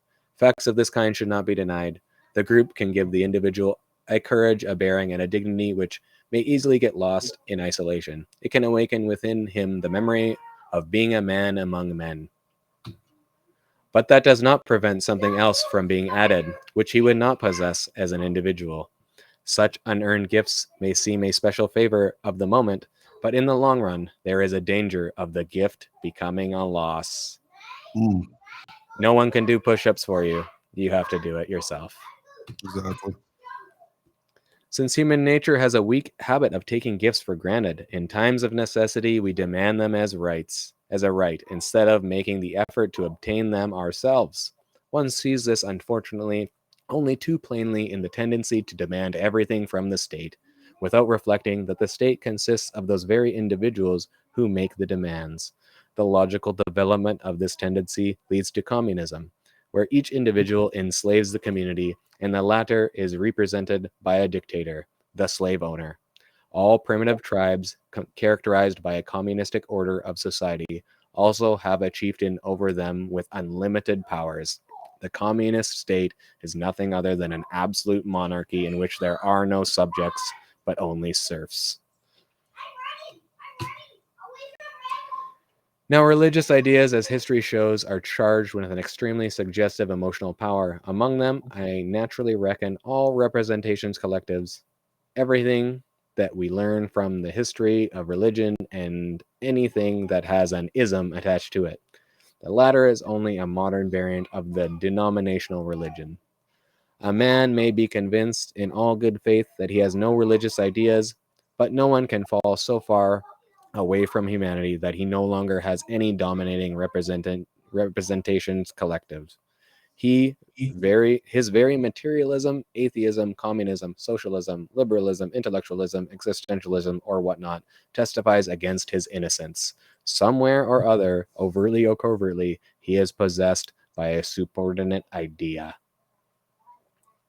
And I think I just have one more slide here. So far as we have any information about man, we know that he has always and everywhere been under the influence of dominating ideas. Anyone who alleges that he is not can immediately be suspected of having exchanged a known form of belief for a variant which is less known, both to himself and to others. Instead of theism, he is a devotee of atheism. Instead of Dionysus, he favors the more modern Mithras. And instead of heaven, he seeks paradise on earth. And that is the Fantastic. end of it all. Yep. And it's sort of, that last slide there, he's going to be in some ism or another if he doesn't have and undergo the process of individuation, which is really the icing on the cake of his psychoanalytics, right? Is that how he proceeded to cure his patients, was through their own understanding of these hindrances in the personality, in the psychological makeup of an individual, the lack of expression of certain things or not, the integration of shadow. But the icing on the cake ultimately always comes down to that process of individuation. And in the individuation process, you save yourself from the traumatic and what would otherwise be a compilation of group experience after group experience, to the point of joining the mob in the street to burn down the neighborhood. So I mean, it's so important to point out that the great giants upon whose shoulders we stand and learn to become giants ourselves are giving us the tools and all that we need as necessary to our own growth. It's equivalent to, what a man takes in so he can put out. We must take in the right kinds of knowledge and information in order to put out the best versions of ourselves. To take that hard moral look, and do the hard work to create and obtain that moral ability within ourselves, which then leads us to that hero's path of differentiating and individuating from everything around us. What is your self identity? Ask yourself this question. Is it productive? Is it good? Are your fruits the kinds of reflections you want to put out into the world? Or are they hurting and repressing and further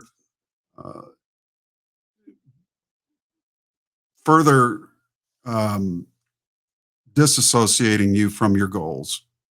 Right? What are your true spiritual goals? Maybe you should sit down and write these things out. And all these great thinkers, the Jungs and the just the Russells, all these different incredible minds that have come before us, the Freuds and others, these analytical functions of the mind, which can, serve to take a hard look at itself. These are the tools that we can use to help in that individuation process and literally save your self. Right? Interesting. It's always an external savior, isn't it? Every single modality that the external world offers in any institution, in any corporation, it says, come, join us. Never mind you. We're the what's important. Come join us. Come to the mega church. Come to the political rally. Come to this. Come to that. There's never any mention of you, yourself, right? So yeah, it's any group in a sense is sort of a way of just making this denial of the self further and further. And there's no end to the things that you lose yourself in. Right. Exactly. And making your unconscious conscious, and even being conscious of your own personal philosophy.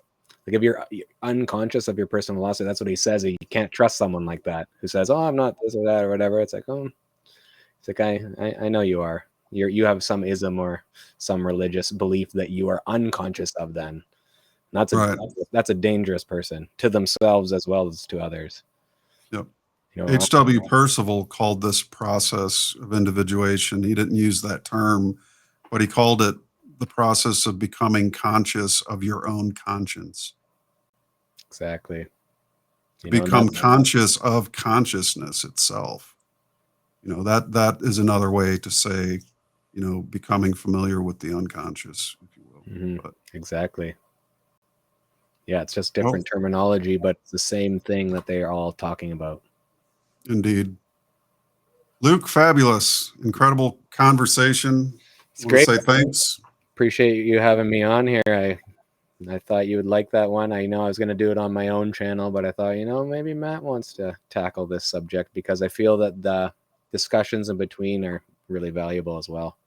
I owe you a reciprocal podcast for the 5-part series we did, which again is an amazing 5-part series on the Russell's work and my work in some regards.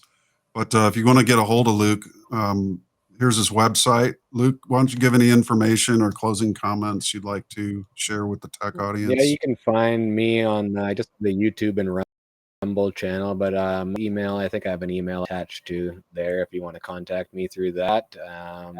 I just really am grateful for you having me on. 3 hours in, I knew it'd be a bit long, but yeah, I hope everyone appreciates what we've done here and can learn something from it, because this is really the work that needs to be done. And, shoring up the individual is kind of what we're all about here, and just making it so that they aren't so fragile when these things happen and are psychologically prepared. That was Jung's greatest concern, is being psychologically unprepared for these great upheavals that are coming our way. It's well said. We can certainly all do our part, folks. Check out the great work of Carl Jung and others we've mentioned in this podcast. Take notes, take snapshots. Like Luke said, you can get photo blips of the slides and such. I'm sure he'd be happy to send them to you if you got a hold of him in his email. If anyone wants to email me, I can send all the slides too as well. So, yep. And maybe we can put these up under the link when I put them into the Telegram. Right. So that'd be great. And if you can get on Telegram, brother, I highly recommend it. I got to use my wife's cell phone to sign up. Okay. But I'll do Good it. deal. Yeah, Telegram's good. Some really great minds, sharp people on there, and great discussions. I spend the majority of my time in social media circles between there and X. X has really come quite a long ways. So we'll see what happens with it. But again, great to talk to you. We'll be doing more down the road. I appreciate all the listeners. And if you want to contribute to any of this, you can certainly, here's a little donate. Take a picture of that. You can support the stream, support by buying one of my songs at mattpresti.com. Otherwise, thank you so much for all your support, and we look forward to doing more of these down the road. And with that, we'll sign off. Talk to you soon.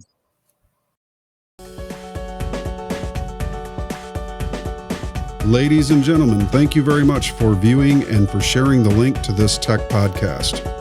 To find out more about the work that I do, you can visit mattpresti.com. Scroll down to the bottom to view all of my social media links and channels. If you feel so inclined, you may leave a donation through the Cash App by scanning the QR code or using the hashtag $MPRESTI. To contact me, simply reach out through the contact form at mattpresti.com. Thank you so much.